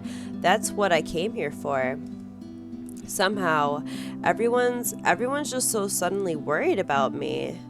It's not like I'm pulling this out of my ass. Even if Rebecca claims there's something shady going on, I'm inclined to believe there must be a scrap of truth to it. And when I look at those, along with Isabella's warnings, what happened to her? What's occurring around Zach? What has taken place around Luxborn since Isabella found the letter? Have you seen the news this morning? His puzzled expression is enough answer. Of course he hasn't. Another night, another nightmare. The guy most likely went out as soon as he got out of bed to shake the images off. The memories have never really left him. So I show him, cycling through the channels until I find one doing a recap of this morning's reports. And there it is. The poor guy is unidentifiable with how badly his body's been burnt. Murder via arson? That'd be the logical explanation if I was the officer looking into it. Except they couldn't find the source of the fire. The fire didn't even spread. Found dead in the early hours of the morning today. The fire was contained within the room and no other tenants were harmed, according to Luxborn police. They're going to consider spontaneous human combustion soon enough if they don't find anything else. But what's important for everyone to know is the state of the room. A similar writing was found in another victim's room from last week's incident. Both were employees of Briar Realty Corporation. LBN has reached out to the... Like what happened to Cooper? Hell, I wonder how many other deaths like this that I've missed while I've been looking into Riot. The LPD is already thinking it's a serial killer at this point. How long until they consult with the London Metropolitan, I'm not sure. The Anselm Butcher has always been an enigma, even to the people within the city. Gone for a few years, and then in the next, one body after another is found. Merely handling the case has apparently driven the chief inspector insane years ago. He never did find out who committed those murders. Maybe now, this time... You think this is... I don't know what to think, Zach. In the next second, I'm up on my feet and pacing the span of the small room without thinking about it. My body just needs to be busy, moving about, burning out rather than burning my own brain out. Sometimes I do both, but moving helps. Keeps the brain running. Healthy body, healthy mind. Or was it the other way around? Fuck, I can't even think coherently right now. I just know there's something. There must be. There has to be. I should have looked into this when she was still here. Maybe none of this would have happened if I did. The words slip out of my mouth before I can censor them. The guilt and sorrow, feelings I won't let others even catch a glimpse under normal circumstances, all lay bare in this one moment of weakness. Zach will say otherwise. He's always been the optimist, the one who sees the best in people. But such sentiments or any words of comfort won't change the truth. That a single instance of neglect and indifference has cost me someone really dear to me. Again. We've all been given our warning that day in that desperate, pleading tone of hers, and I'm the first one who brushed it off. Still, like the usual, Zach tries, a benefit of doubt I'm not worthy of. Rebecca and I are still here. And don't count Isabella out yet. No matter what the doctor said, I want to believe she'll pull through. We'll manage, one way or another. Don't make it sound so easy. We have no idea what we're dealing with here. This is a whole fucking mess, and we're in it blind. The only way to make it worse is if we start running around like a bunch of headless chickens. But I have a concrete plan now, I think. Aside from those writings, there's another thing linking most, if not all, of those victims. The latter, I'll still have to look deeper into, of course. However, this little detail has been bothering me since one of the investigating officers brought it up. Even the news has picked up on it. Most of the victims are employees of the same company before their untimely deaths, Briar Realty Corporation. However, my suspicions are mine for the moment. The details are something Zach doesn't need to know until I have something to show. It's enough that he's aware that I have an idea in mind. For his part, Z-Man doesn't push it, and nothing but a heavy silence leads my departure hours later. Seriously, Zach would probably make a more responsible officer than me if he only has the heart to join the force. But as good as that thought is, I push it all to the back of my mind as I head for my car. Tonight, I can't stay distracted. The drive to BRC is a quiet affair, more so the long hour wait for nightfall. Even with the radio blasting lively tunes, the place is rife with tense energy, only a matter of minutes now. But the ticking seconds don't take away the edge, and for the 5th time I reach out and fiddle with the radio, adjusting and turning the knobs with no real purpose. It's a nervous quirk I've developed and never bothered to correct during stakeouts, something to keep my mind occupied during long nights. What I would give to hear Zach's, Rebecca's, or Isabella's voice right now. Scope BRC out, see if the real estate company has more information that may be of help. That's the plan. Cooper and Isabella both worked on it before. I take it the investigation isn't going well. Gee, where did you come from? When does it ever? Oh, it's just the memories you're playing, okay. But that's not the problem. No, it's... Is this about that hit and run from yesterday's morning news? I saw it. I saw it. I just didn't know if it was the same girl you're always groaning on about. But this just proves it, doesn't it? You don't have a drink. She might never wake up, G. And we can't find the son of a bitch that thought it was alright just to leave her there in the road. Can't you just run plates nowadays? I mean, I just got a ticket for a busted taillight the other day, and they were on that quicker than you can say Bob's your uncle. The footage is a mess for some reason, and the tech guys are trying to clean it up. Which just skews me off, you know. Those things are HD traffic and security cams. They haven't failed before. And you're thinking there's something foul afoot, is that it?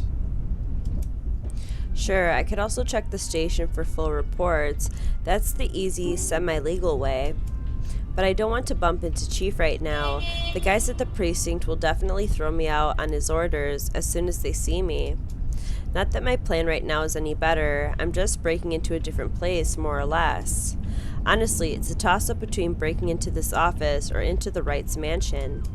As it stands, I'll have an easier time getting in here first. After all, why would someone want to break into a realty company? Been here many times before anyway, for a few casual visits when I wanted to bug Scaredy Cat. Over the years, I have more or less grown familiar with their security setup and how badly staffed they are. Plus, it's an old building. If the bankruptcy rumors are true, it just means their access protocols might also be outdated. It gives me enough confidence as I exit my car and march towards the building. There are no side entrances, unfortunately. I'm going to have to do this the hard way. All things considered, though, it feels like this might go smoothly. And where do you think you're going, young man? Hey there, sir. A nice night we're having, eh? Hello yourself. It's late. Most offices in this building have already closed up shop for the weekend. The bloke seems friendly enough, though one can't really tell from his voice alone. He might be the wary sort for all I know.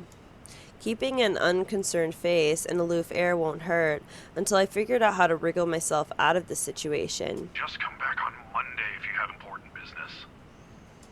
He's probably been working here for a few months already, maybe around 4 to 6 months max. Otherwise, he would have recognized me at first glance. I haven't shown my face here since I've been assigned to the firm case a year ago. In the first place, none of their security offers ever lasted a year in service. The longest was around 7.5. I'll give this guy around that before he gets fired or finds a better paying job. For the moment, his too friendly attitude is almost a gift. Really? Damn. Boss man won't be too happy to hear that. Boss man? Sorry, it's my boss, Mr. John. He asked me to get a few things from his table. Important work stuff, you know. John? From Briar Realty? The one and only. But this sucks. I didn't realize the office closes early on weekends. Shouldn't have stayed for another movie. Damn. I'm gonna get an earful later. New hire, you see? Good thing Isabella has been quite open with stories from her office, no matter how mundane they all are. Granted, she rarely ever talks about her boss, but what I've gleaned from it is enough to fabricate a decent, believable story. You new hires are always so dumb and clueless, I swear. You guys come and go a lot these days, but I suppose that's because they pay you a lot less in commission than the older agents, huh? You can say that again. But it's nothing hard work can't fix. Sure, you can do that, if this branch stays afloat. What do you mean? You know, stuff in the news. You mean what happened with Rose Cooper?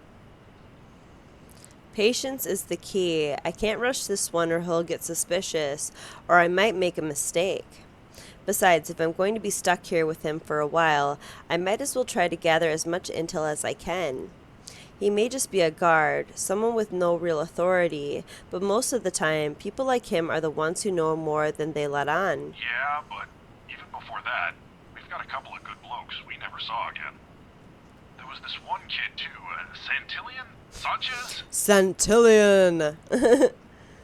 Santos, Isabella. Really? Those guys could have just resigned for all you know. Dunno, I only catch tidbits of stuff from over here. Though seriously, I heard the branch is getting flushed soon, but that's no excuse for anarchy. You're the third newbie he's sent running errands this week. I can't keep letting you all in after office hours. I'll get in trouble too, you know? Come on, just a few minutes. There's a long pause from his end, as if he's contemplating his options. A little push is all it needs before he gives in. You know how fickle the boss's moods can be. Well, yeah, but... Please, I really need to get those files to him tonight. All right, go ahead. Swear you young ones have no respect for authority. Use the side entrance. I've already locked up the main door. I'm not gonna open that even if you give me puppy eyes. Thanks. I owe you one. Using the side door prevents a different problem, however. It needs an access card, one I don't have. I could always pry it open and use the gecko, but right under the guard's watch? There's just this one problem. What is it again? I forgot my access card. I make a show of facing the security cameras, pulling my empty pockets out and presenting him the sorriest look I can muster. Bloody hell, kids these days. Is there any way for you to... Boy, you're lucky I'm nice. I'll go and unlock the side entrance for you then. You can use my card, it's on the front desk. You'll need to beep in when you report for proper work on Monday, though. And don't forget to turn off the lights before you leave, Kate? He cuts off the connection before I can thank him. Soon, the latch clicks and the side door swings open. The guard, a stout man, wearing a uniform still too loose for him, waves me over from the gap before he disappears behind a station again. Just my luck. Here I thought I'd have to use unconventional methods. Sure, I might be getting the guy in trouble. I kind of feel sorry for that, but it's not like he'll be keeping the job for long if he's always letting people in like that. If BRC doesn't have long either, he'll be job hunting sooner or later anyway. He's lucky I'm not here to hurt anyone. If I were someone with ill intentions, he might not be smiling at the end of the day. Of course, as I step into the building and grab his access card, I try to push all of these concerns as far down as I can. I need to focus. Work is work. Although, if this is a sign of what's to come, then maybe things are indeed looking up. It's a quiet ride up to the 7th floor where the BRC Luxburn main office is. Seb, according to his access card, has been kind enough to switch the elevator's power on, just as I'm about to head for the fire exit stairs, which is a welcome relief. I'm an active guy, but stairs? I don't want to tire out too quickly in case things get ugly. There probably won't be any trouble with the building this quiet, but you never know. I swear, the whole place definitely feels eerie at this time of night. But until I've confirmed anything, those are still just stories. Worse things can happen. No need to scare myself. Staying calm means fewer mistakes. Oh, I sure am fucking gutsy, especially with what I'm doing. I'm breaking a lot of laws here. Best thing that can come out of this is that Isabella's right all along. Worst case scenario? I find evidence that would implicate BRC or Luke Wright in a crime, and my meddling, if I'm not careful enough, makes it admissible in court. Though I'll be honest, I strongly prefer losing my job or facing Wright over some spirit or ghost or whatever it is. I could always work around the problems with the former. Fighting off a phantom? How does one even do that? Do guns even work with them? Yeah, not going to happen. But tonight, I'm here to fix things. If I do without leaving a trail, all the better. Good thing that's what I'm good at. Achievement unlocked. Half-baked knowledge. Get into BRC on your own. Neat. The immediate area beyond the elevator doors sees the agent's station. There's a lot more to the floor, of course, but first order of business as soon as I'm in, locate the records room, then the security. Passing the sea of cubicles, I can't help but take in everything in their office, a force of habit for the most part.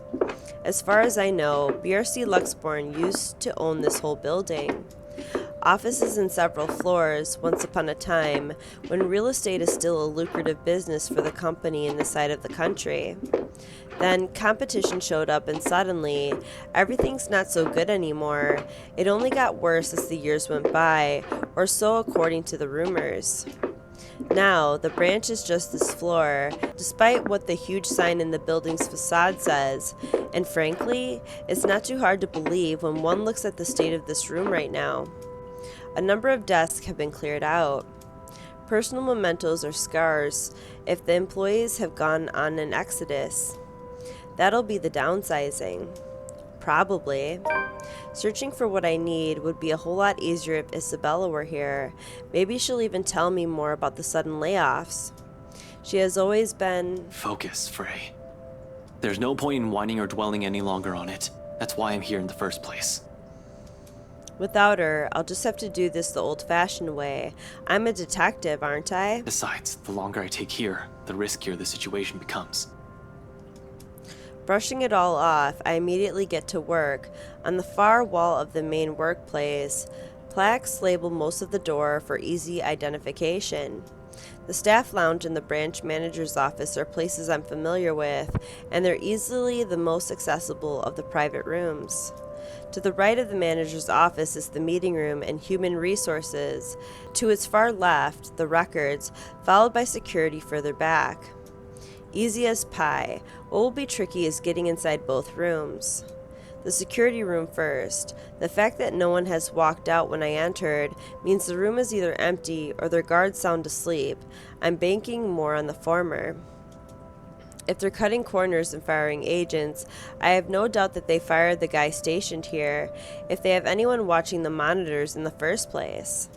It's a rather common thing for establishments to leave security recording indefinitely and only check the footage if something actually happens. Just to check, I press my ear against the door, listening for a sign of anyone occupying the room. After a long minute and nothing, I move back towards the record store and give its knob a few rattles. Time to get to work. Standard lock and key. Should be easy enough to pick. We have lockpick sets, but those are only used if necessary and with a search warrant. Even then, it's a skill set rarely needed. Subtlety isn't on a cop's priority if they have the authority to search the premises. Bolt cutters and brute force are the favored methods. If those fail, we call a locksmith. Me, I prefer the good old hairpin trick when those options aren't available. Besides, they're easy to hide and store for emergencies. Running my hand through my hair, I pull a pair of bobby pins. 2 of these, and I can just about open any standard lock. One makes a lever and the other makes a handle. I won't call it a complex skill, but it certainly takes time and a lot of practice to successfully pick a lock. Good thing I practiced with them for a bit in my college years. I learned more that they're accessible and standard issue for a law enforcement officer. A wiggle here, a click there, and I managed to seize all the pins in the locking mechanism soon enough. With a slight turn of the knob, the records room ripe for the picking. Easier said than done. Now, where should I start looking? The property files are probably my best bet, as well as the people who worked on it, including Isabella and Rose Cooper. The sign-in forms from the open house can also help me track the clients. But it's a little too far-fetched to think those people have been affected. It would have been news now. Isabella has already found the letter by the time the open house has started. Besides, out of all the visitors, it's only with the right couple who Isabella and Cooper has had a notable interaction with, one that led to the sale of the mansion. So for the next half of the hour, I work in complete silence, digging into every files compiled in the Ermengarde Mansion folder. The client files I leave alone like the sign forms. Better narrow this down as early as possible. My best bet are still the people who have worked closely with Cooper, Isabella, and BRC itself. After all, that's where the connection is. Not an easy task considering how thick the whole thing is. Just the correspondence and contracts for the restoration alone makes up a stack of papers that's an inch thick. Third-party service providers hired by for the masonry, radiators, woodworking, plasterwork, slate roofing, and a whole bunch of other things are well documented. Hell, every single contractor who worked on the project were listed individually, even if they were still there just to do the plumbing. It's a high profile and high cost estate, alright? But with that scope comes the loopholes, means plenty of room to hide something in if there's something fishy going on. All I have to do is find a pattern. And it doesn't take long. Upon closer glance, despite the original owners shouldering the renovation costs, it'll be surprising if they manage to break even on the Ermengarde mansion. What with the additional expenses for the open house, the commission for their agents, and other overhead fees. At one point, the negotiations to get it listed under BRC's name almost broke down too, some disagreement about the listing price. The owners wanted to be rid of it as quickly as possible, while keeping the worth at a profitable level. BRC was insisting on a higher amount, double what the appraiser suggested. This, plus the rumor that their branch is closing. BRC Luxborn really is in the red, and the sale of the mansion could have easily been a desperate move to keep the branch afloat. No wonder the final sale happened as fast as it did. Sheesh, this place is just unlucky. Going bankrupt while the rest of this crap is happening? But this isn't what I'm looking for. What I need is the who, the people aside from Isabella and Cooper involved in this business with the mansion, and the how they are now. I can't do much with the outside contractors. They won't be on file. The employee list, on the other hand. Because if Isabella was to be believed, if what she's seen and what happened to Rose Cooper is because of that letter, I need to know everyone who has possibly read it aside from the three of us, if they've been noticing strange things too. For all I know, these may have just been a terrible coincidence. Although the thought of that starts to diminish as I dig into BRC's company files. Turns out there were 2 more employees who handled the mansion directly, aside from Cooper and Isabella. Christian Sy, the realty specialist, and Mark Julius Jean Marie, the estate appraiser. This C guy, he was in custody just the other day. Folks at the precinct said they went to his house after a noise complaint. They found him acting all crazy and had to take him in when he started getting violent. Kept screaming about a woman. It was driving the guards mad, but he didn't last too long. A few hours in, he just started bashing his own head against the wall, and well, it was messy to say the least. Guy's in the hospital right now, and I heard they're looking into putting him into a psychiatric ward as soon as he recovers. Within the company, he's been marked AWOL. Jean Marie, on the other hand, his employee file notes his date of leaving, and even when his final payment had been given. Along with it, there's a letter to his family about the appraiser being found dead in the office. Communication is hush-hush, and there's a mention of compensation if they don't talk about it to the media.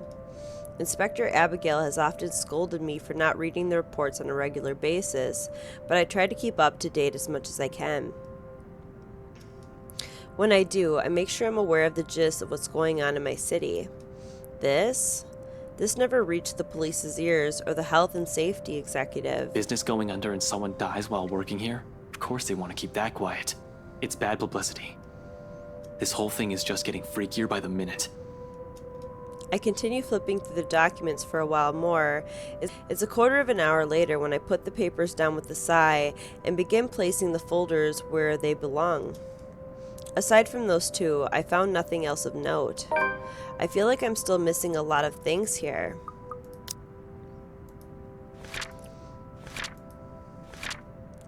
To search for answers, Ashton broke into Briar Realty Corporation's Luxborn office that night. Although the files he found revealed the real deal with the mansion sale, somehow it all still felt lacking. But it's about time I leave. I've taken too long. I make a short work of creating duplicates out of everything I've deemed important. The pages with the names, addresses, and contact numbers will do. I'll start with the ones who live within the city. Once I finish, I tuck the duplicates under my arm and bring the originals back to their proper place. With that done, I lock the door behind me, tugging it twice just to make sure. I have my work cut out for me. It's not like I can ask for backup from the force. Now, on to the next order of business. Removing the evidence of my little excursion in here, can't have my face plastered on security footage, showing me breaking the law as it were. I'm gonna have to wipe the data from Seb's access card entries too, so I won't incriminate the poor guy. Same with the records room. The security is also using a standard lock and key.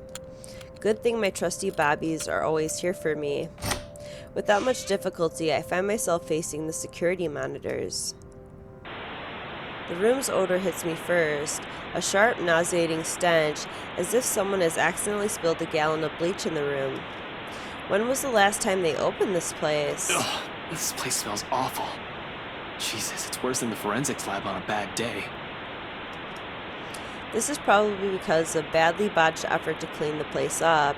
Even in the dark, I can spy dark stains on the walls. I really don't have the time to try and play is this ketchup or soda right now, but I have this strange gut feeling who the mess might belong to. As expected, no security personnel mans the office CCTV controls, and the standard DVR setup is open for anyone. Normally, I'd have a heap of things to say about this sloppy security setup, but right now, their negligence makes the whole task of erasing evidence easier. No fuss, no muss. The next one should be the access card data. Hopefully, getting into their computer won't be too much of a hassle. Everything up to now has been smooth sailing. There have been hiccups, I'll give it that, though it does nothing to dampen the good mood I'm in. Once I shift my attention to the machine sitting next to the DVR setup, all of it swiftly evaporates. I am no computer buff, but I can definitely recognize one more than a decade old. Simply looking at it makes me feel younger. I have no other choice, however, unless I pull the douche card and leave Seb to whatever trouble he might get into. I don't have the heart for such a thing, after all the help the old man has unknowingly lent me tonight. With a heavy sigh, I power it up and mentally prepare myself for a slow slug. Slow, apparently, remains an understatement here. It takes a whole 3 minutes for the thing to start up. The OS hasn't even started loading, and in my boredom, I start inspecting the live feeds from the cams.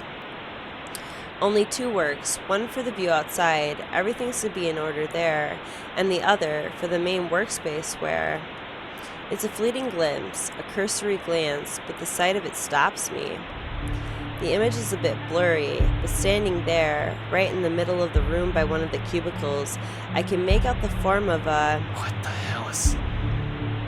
This time he's all alone! I don't get too far into that line of thought. No, a few seconds after my words have slipped out, without any sort of warning, while I'm still trying to make sense of what it is. A moment of paralysis hits me when she stops right in front of the camera. Like a damn rookie, I still go in the face of danger. There she is. I definitely haven't been trained to handle the supernatural, and this is one, isn't it? And... oh, fuck. Her eyes bore into me, the malice in them piercing. Even beyond the screen, it's enough to make me go numb. Ugh.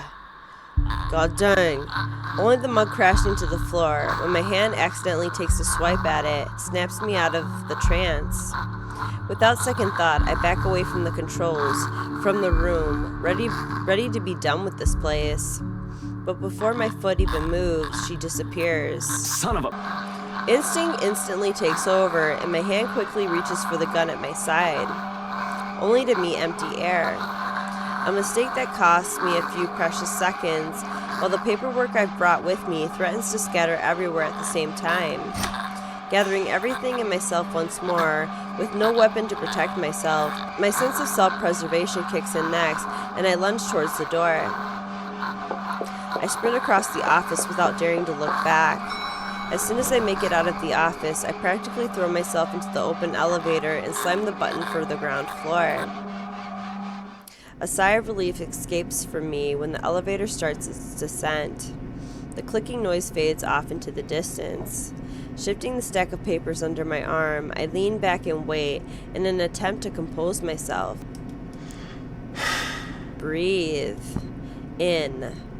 Out.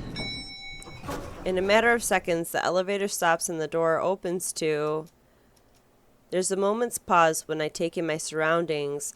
Confusion's understandably there, along with frustration. Are you kidding me? They should just replace this whole thing. That's what Isabella said when she was here, I think. I'm quite sure I pressed for the ground floor, though. But it's an old building. The elevator always did have problems when I visited in the past.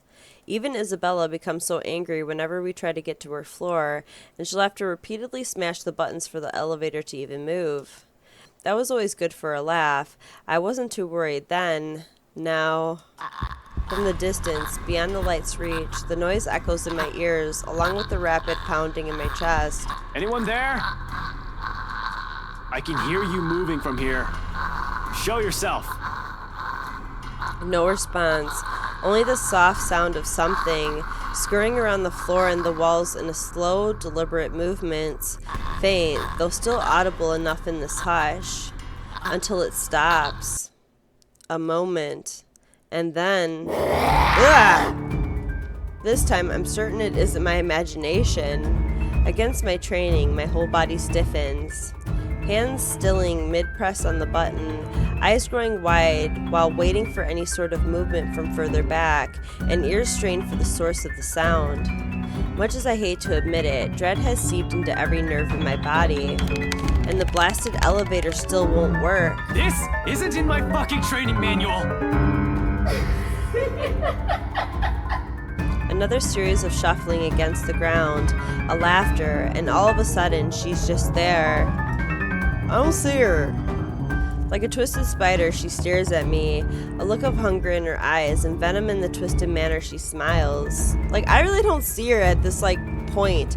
Like, I know she comes crawling at us, but, like, I don't see her right now. A glee she has well earned, when I'm a damn fly that has been dropped right onto the spider's web. Damn it! Damn it! Without warning, she moves, mocking me with each unhurried crawl she takes, knowing I'm at her mercy. Fucking hell, work, you stupid!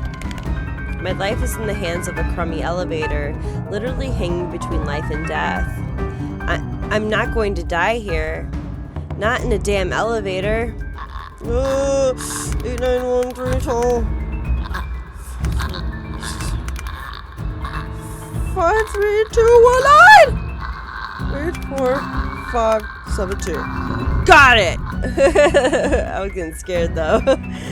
As if a divine power has heard me swearing up a storm in my head, the doors close just as that thing looms near. Soon, the elevator, the blasted thing, is headed up. And this is the most I've been tired my whole damn life. Not during training, when my superior first asked me to drop 100. Not after a stakeout, but after smashing a fucking elevator button repeatedly. I slump to the ground, worn out, but I don't let myself feel relief again, not until I'm out of here. Still, I find myself letting out a shaky laugh. Fuck, I should have taken the goddamn stairs. Twice I've seen it, thrice if I include the party. Unless I'm tripping balls without realizing it, there's no doubt in my mind that this is actually happening. I don't want to believe it. But with the truth staring at me in the face, it'll be stupidity to deny the reality of the matter. As soon as the lift hits the ground floor, I hightail it out of the building. Seb's sound asleep when I pass by his station.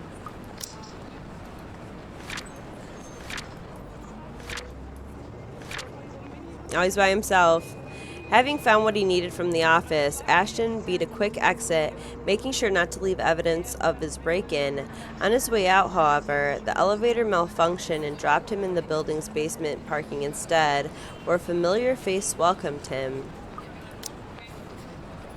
However, in the face of what I've seen, everything I face tonight, I really can't care less who will still see me on my way out. The sooner I get away from this place, the farther, the better. I'm just not sure if that also means being saved. She almost got me, damn it. The fucking thing almost had me. Shit, it was only by luck that I managed to get the fucking elevator unstuck. Had the blasted thing not worked in the last second. I need some air. Fresh, breathable air that doesn't stink like death and gore all at once. I'm panicking. Christ. Losing focus. I can't afford that right now. I can't lose it when Zach and Rebecca might be in trouble as well. Remember your training, Frey. Another deep breath, and soon I'm starting the engines and driving off. After that little incident, somewhere open would be good. Someplace I won't get trapped. Luxborn's Park brings a welcome relief, though only by some. The chill that has seeped into my bones is still there, furling and unfurling underneath my skin. If I don't move, if I don't busy myself with anything, soon my brain will go haywire. It's the last thing I want to happen when there are plenty of things to do. But this already answers all of it, doesn't it? Those deaths? Just how many copies of the letter are out there? Isabella can't have the only one if other people are also getting cursed. Could it be the one she has shown us is just one of the 5? Maybe even more? That whole pass this to 5 business is ridiculous, but at this point, is it still? All in all, I found 2 deceased people who might have read the letter, 4 if we count Cooper, as well as Isabella. And that's only with what I can find right now. I have no idea how the contractors and specialists hired from outside the company are doing, if they are in any way affected. How many more people are suffering? How many are missing? How many are dead? Can I still even blame the Wrights for this? If anything, they might be in danger as well. I don't think I can wish a curse upon anyone, no matter how big of a douchebag Luke Wright is. There's also that woman. How do we get out of this mess? How do we get away from her? Shit. Still so many things we need to look into, yet all my body wants to do is pace, burn out whatever excess energy there is in me. I'm not going crazy, am I? I saw that. I'm pretty sure I saw that. I didn't inhale anything weird. Just shit. Shit. Of course, the panic passes soon, replaced by another tense silence as everything sinks in, the awareness of the much bigger trouble looming over me. Us. We're in deep shit, and it has finally caught up and hit me like a ton of bricks. Because Isabella has been warning us of this since day one, and I'm the first person who brushed it off. Suddenly exhausted, I slump down on the bench and bury my face in my hands as every regret bears down on me. And in the stillness of the park, a plea slips out. Isabella, what am I supposed to do? Tell me, please. A desperation, after all my failures, after all the things I've disregarded, at a cost of the people I care about. October 30th, Sunday. Darkness blurs the edges of my vision. Black tendrils twist and coil around my limbs. Soft footfalls echo from the far distance, scurrying, scampering, moving in an odd rhythm with the sharp, piercing notes of her laughter. A scream threatens to burst, but my throat closes off. Ever so slowly, a chill seeps into every nerve in my body, washing away every sensation in me, apart from one. There is only fear. Once again, her laughter echoes, a sound both bitter and unforgiving. It is the last thing I hear before she reaches for me. The ground trembles. The world slows to a stop. Morning breaks in a blurry mess of vivid shapes and colors.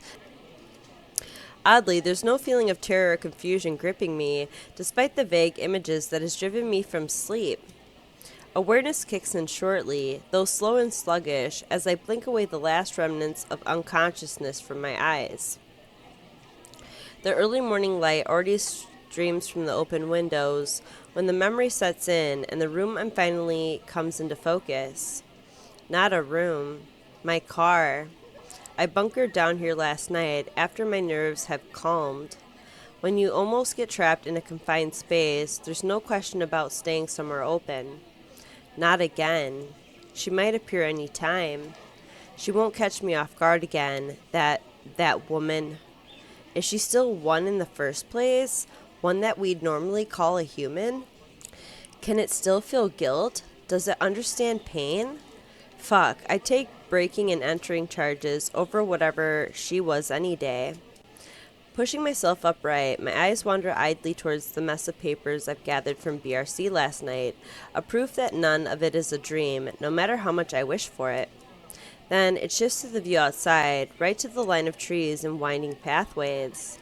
There are some already strolling about the place, a few people here and there, dotting the space my eyes can reach, but otherwise the whole park is empty. Quiet. For some reason I can't stand the silence right now, not when that woman's face has been burned into my eyelids. Whenever I close my eyes, I see her. It's a miracle I'm still able to get a few hours of sleep, even with that horrid laughter of hers still ringing in my ears. But then, maybe it's simply my exhaustion at work. You'd think I'm used to going 48 hours, maybe even more without rest. And I am. But what happened at BRC has shaken me up like nothing else has. Thugs and criminals, hell, even crime lords I can deal with, but ghouls and the undead? Well, I didn't sign up for that. Seriously, this better not be the start of some sort of zombie apocalypse. Actually, maybe a zombie thing would be preferable. I'd at least know what I need to do. Shoot dead stuff until they're dead for good, and leave figuring out how everything went to hell to the scientists. Thinking about it won't change anything, though. She's just toying with our lives. She's dangerous. If we don't do anything about her and this curse, we'll definitely be pushing Daisy soon. I can't let what happened to Isabella happen to the others as well. I've dallied on this long enough, left all my friends in harm's way after the warnings they've given me. I do admit I'm afraid. But beneath the terror, adrenaline keeps me running, compels me to take action. to do something. I still have 2 other people I need to check with. Isabella would definitely get in a tizzy if I don't check on them. God, I should have listened to Isabella. Maybe I don't need to outright believe her, but I should have listened. Then maybe she wouldn't be... There's no point in dwelling on what ifs and should haves. I can't do anything about the past. What I should be caring about is what might happen, that I can do something about. With one last sigh, I start my car and slowly pull off the parking lot. Zach has already been warned yesterday. I trust him to not do anything stupid. Rebecca, on the other hand, we ended on a bad note last time. Might as well mend things with her first. Cold Luxborn air meets me upon slipping out of my car. Not unusual in itself, this is what Luxborn's weather is supposed to be. A bit cold, damp for the most part, and more often than not, terribly drab with an occasional sprinkling of rain every few hours. The sky's still clear, but I'll give it a day or two before the weather takes a turn for the worse. I've complained about the awful rains for years, despite having lived here my entire life. I have to admit, though, seeing it return to the usual feels extremely reassuring. At least, something's still normal in the world, when I can no longer think the same for the situation we're in. A nightmare, that's probably all this is. Usually I'll say, I've been through worse, but that's simply another lie I've often told myself, isn't it?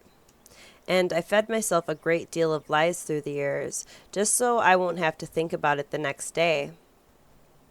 Maybe we won't even have this problem if I haven't been running away and ignoring things, hiding them someplace no one will see, because I've since believed doing so is a show of weakness. Zeman has mentioned dreaming about a woman. Whether it's the same one we've been seeing, I've yet to ask. Bottom line, he likely knows as much about this as I do. Isabella's accident might as well have been that ghost doing. Both Rebecca and Zach have seen it too. She will go after them as well. Yet, here I am, walking up Becca's door, one slow step at a time, a stalling tactic to allow myself some time to put the mess in my head into a better order. How to phrase this, when there's a 90% chance she's still pissed about a whole different matter. It's the only reason I didn't check on her last night. I'll only alarm her by showing up in her home in the middle of the night, acting like a babbling lunatic. And her anger can last quite a while.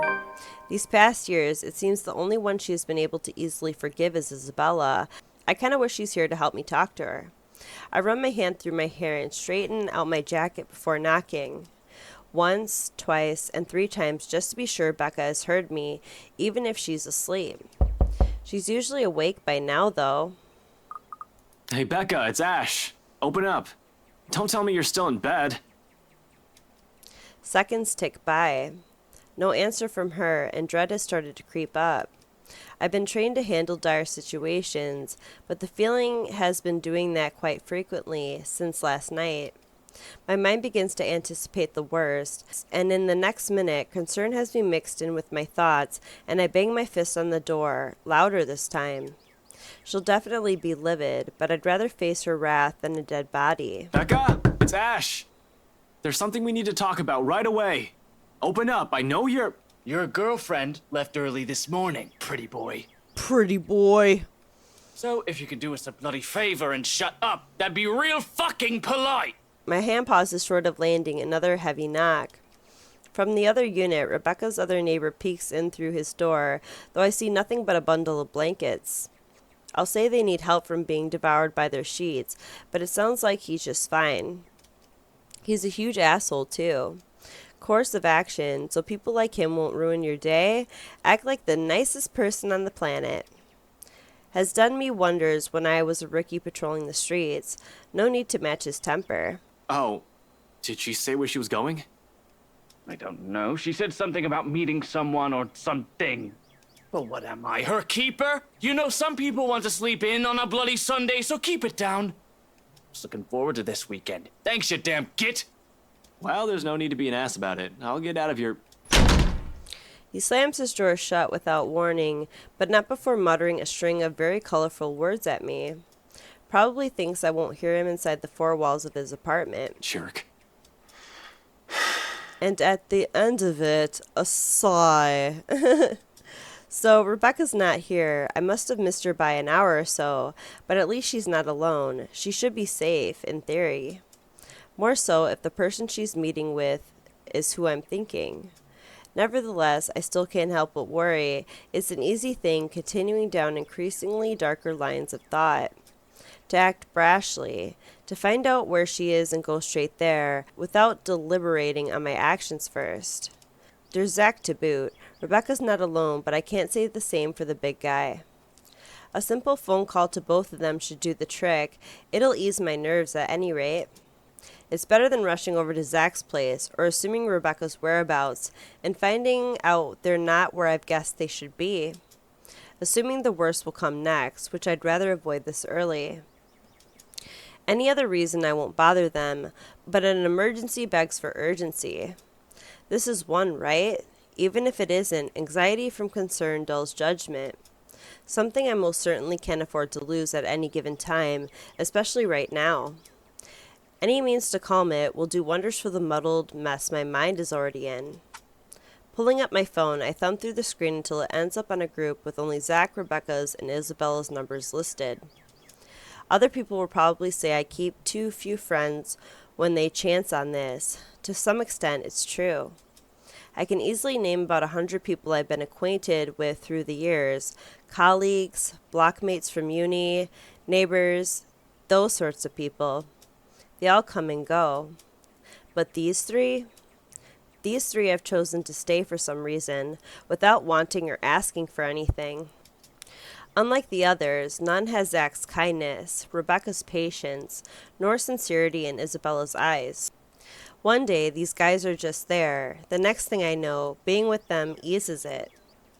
That heavy, somber feeling lingering in the air when you stand alone in your apartment, or something as simple as spending your day off without anyone. I'll say it's loneliness, but this carries much more depth than that. If I can help it, I don't want to lose the rest of them to some stupid curse. I've already come too close to losing one. A phone call may be the least comforting thing at the moment. Honestly, I prefer being in the same room with them right now, but I'll take what I can get. Becca first. She'll get angry at me for worrying about her. She isn't some helpless damsel in distress after all. She isn't the shy girl I knew when we were children. We're already far from the people we were back then, but that's more than enough reason to check in on her. I don't have to imagine her taking anything head on. She'll do it instead of asking for help when she needs it. I don't care if she gets mad at me, if only to know that she's fine. A ring. In the silence of the hallway, its sound alone might as well be sharp enough to pierce through my ears. Another second passes. 2. 3. But when, on the 9th ring, it goes straight to her voicemail, a cold feeling instantly lodges in my stomach. Rebecca Gales here. You've reached my voicemail. Sorry if I can't get to you right now. Oh, and if this is Isabella, yes, you're free to reheat the food in my fridge. Otherwise, leave a message. Probably just busy, that's all. Though I still barely manage to keep my voice even when I speak. Hey, Becca, call me back when you're free. We need to talk. ASAP. Becca will be alright. Is alright. She's safe. She's with someone else. In the event that woman shows up, she'll have someone with her. Someone she'll be able to ask for help. She's safe. She can handle herself.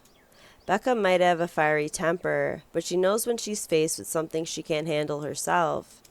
Rebecca will see my missed call, and she'll call me back. Though I don't express it enough, Rebecca is someone I consider important to me. She's been my friend for the longest. Anyone else would have been fed up with me and left. The girl stuck by me, no matter how big of a jerk I've been. There's Zach and Isabella now too, of course. I'll always be thankful for having them around. The worst times before, however, Becca was there. No one believes it when I say it, but I've surely had my awful moments as a bratty kid and as a horrible teen. Issues. I've had too many of them to count and refuse to deal with it for a time. At least, that's what Andrew likes to tell me. I tend to think nothing of it. It has mellowed down over the years, thanks to the professor mostly. But at times, I do wonder if it still burdens me the way it did all those years ago. After all, I was a terrible, especially around the time of my parents' separation. Looking back at it now, I had no reason to direct all my frustration towards everyone else. While I wasn't a kid who lashed out at anyone, preferring to keep it to myself and turning those negative feelings into a more productive things. I've grown distant from a lot of people because of it, from my old friends back in my old school and the neighbors I've hung out with before moving. A habit I've likely brought with me until adulthood. I was just so angry with everyone and everything.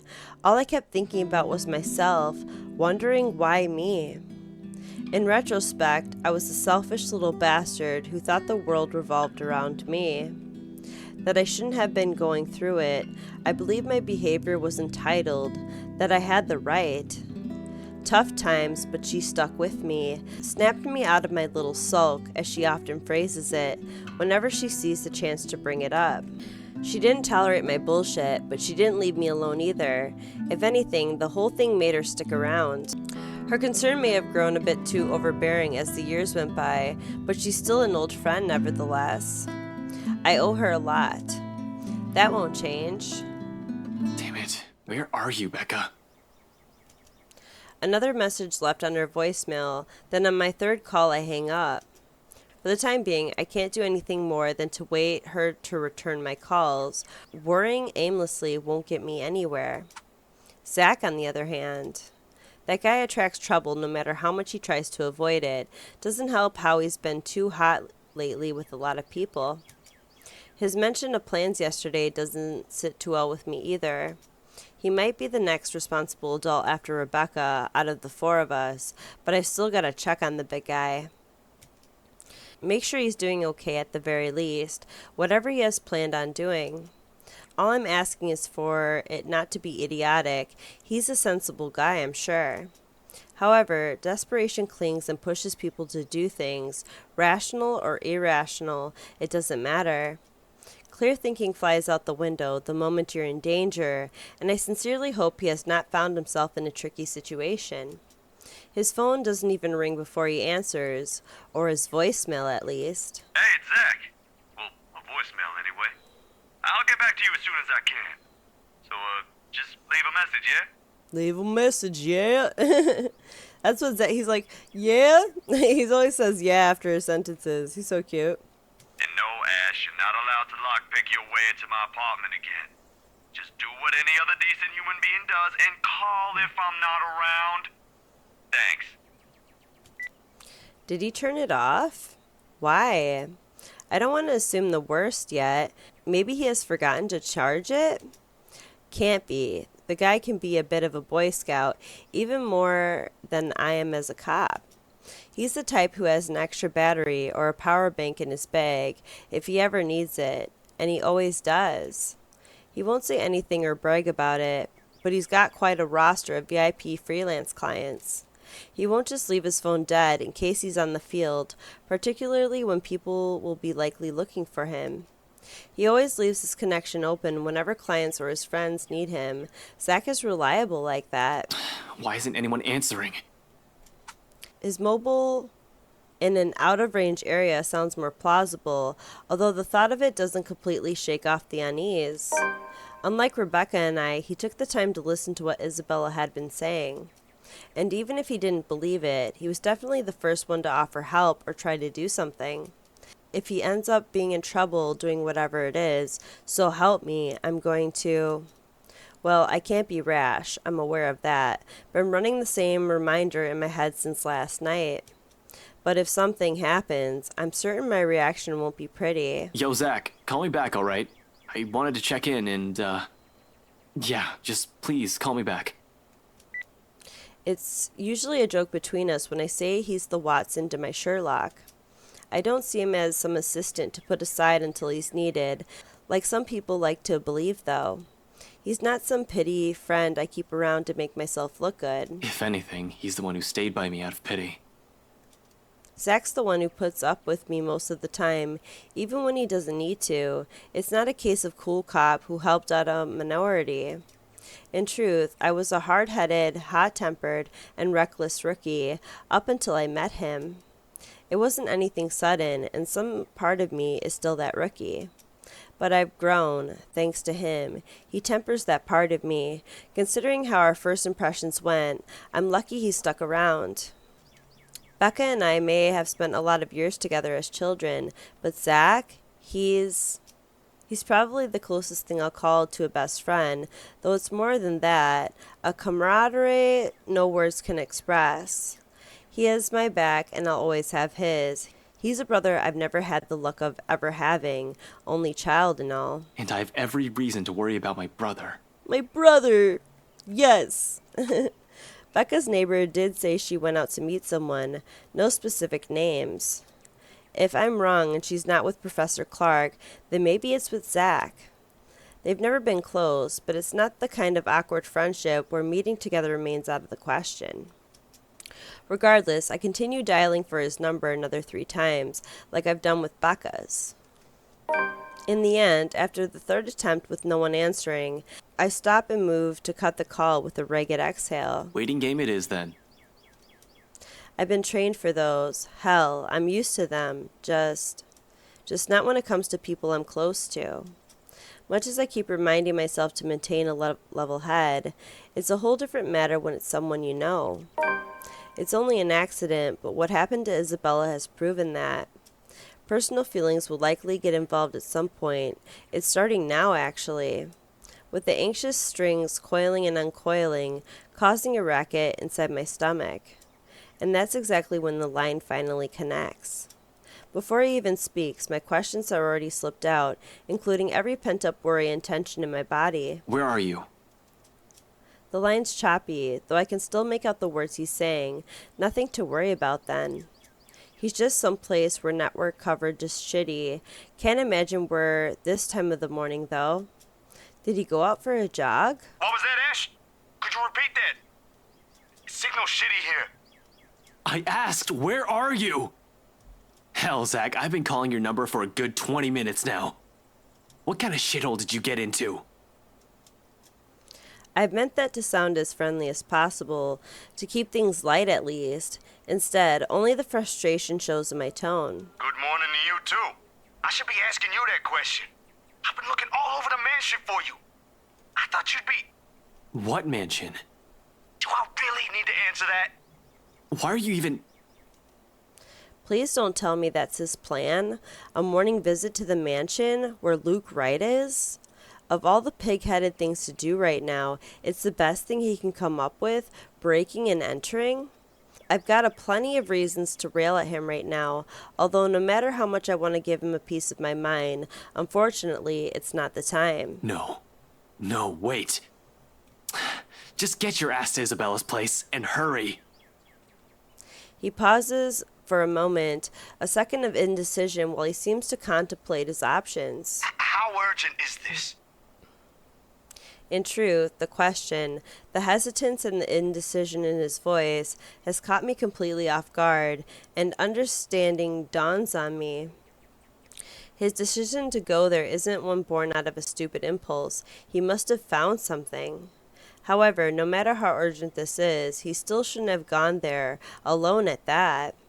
Despite myself, in that split second of comprehension, I allow it to show a weakness.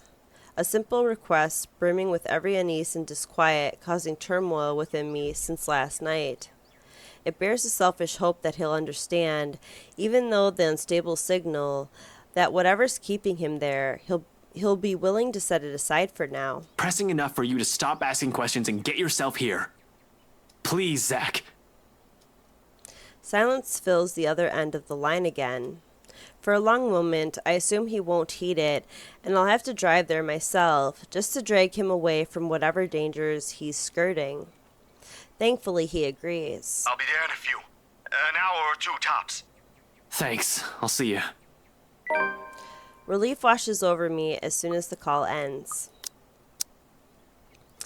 After that close call, Ashton spent the night at a park, only to be kept awake by nightmares. At an utter loss and with all of his beliefs overturned, Ashton decided to check on Zachary and Rebecca. Unfortunately, the latter wasn't in her apartment, and only the former returned his calls. Alright guys, I'm going to end this episode right here. Yeah, so I mean, we're just seeing the story, we know, without Isabella. So I know I'm rereading a lot of stuff again. I kind of feel like it's a little bit important because like they talk about stuff with her in the hospital, and then, you know, she's not in the picture anymore. So I'm like, if this keeps happening, like early, if I have to read this again when the other characters die, I will definitely cut it out. This is the first time that one of the characters have died, or, well, she hasn't died. One of the characters is hurt, and she's not in the scene, so I'm like, should I read it? I kind of feel like it's important, so I'm sorry if I'm rereading a lot of stuff. I don't mean to do that, but I'm just seeing how the story is different, so anyway, share the content. If you're enjoying my playthrough of the letter so far, please leave a like. Let me know what you guys thought down in the comments, and make sure to subscribe and click that bell button so you know when I upload the next episode of the letter. Thank you guys so much for watching. You guys have a great night. Bye!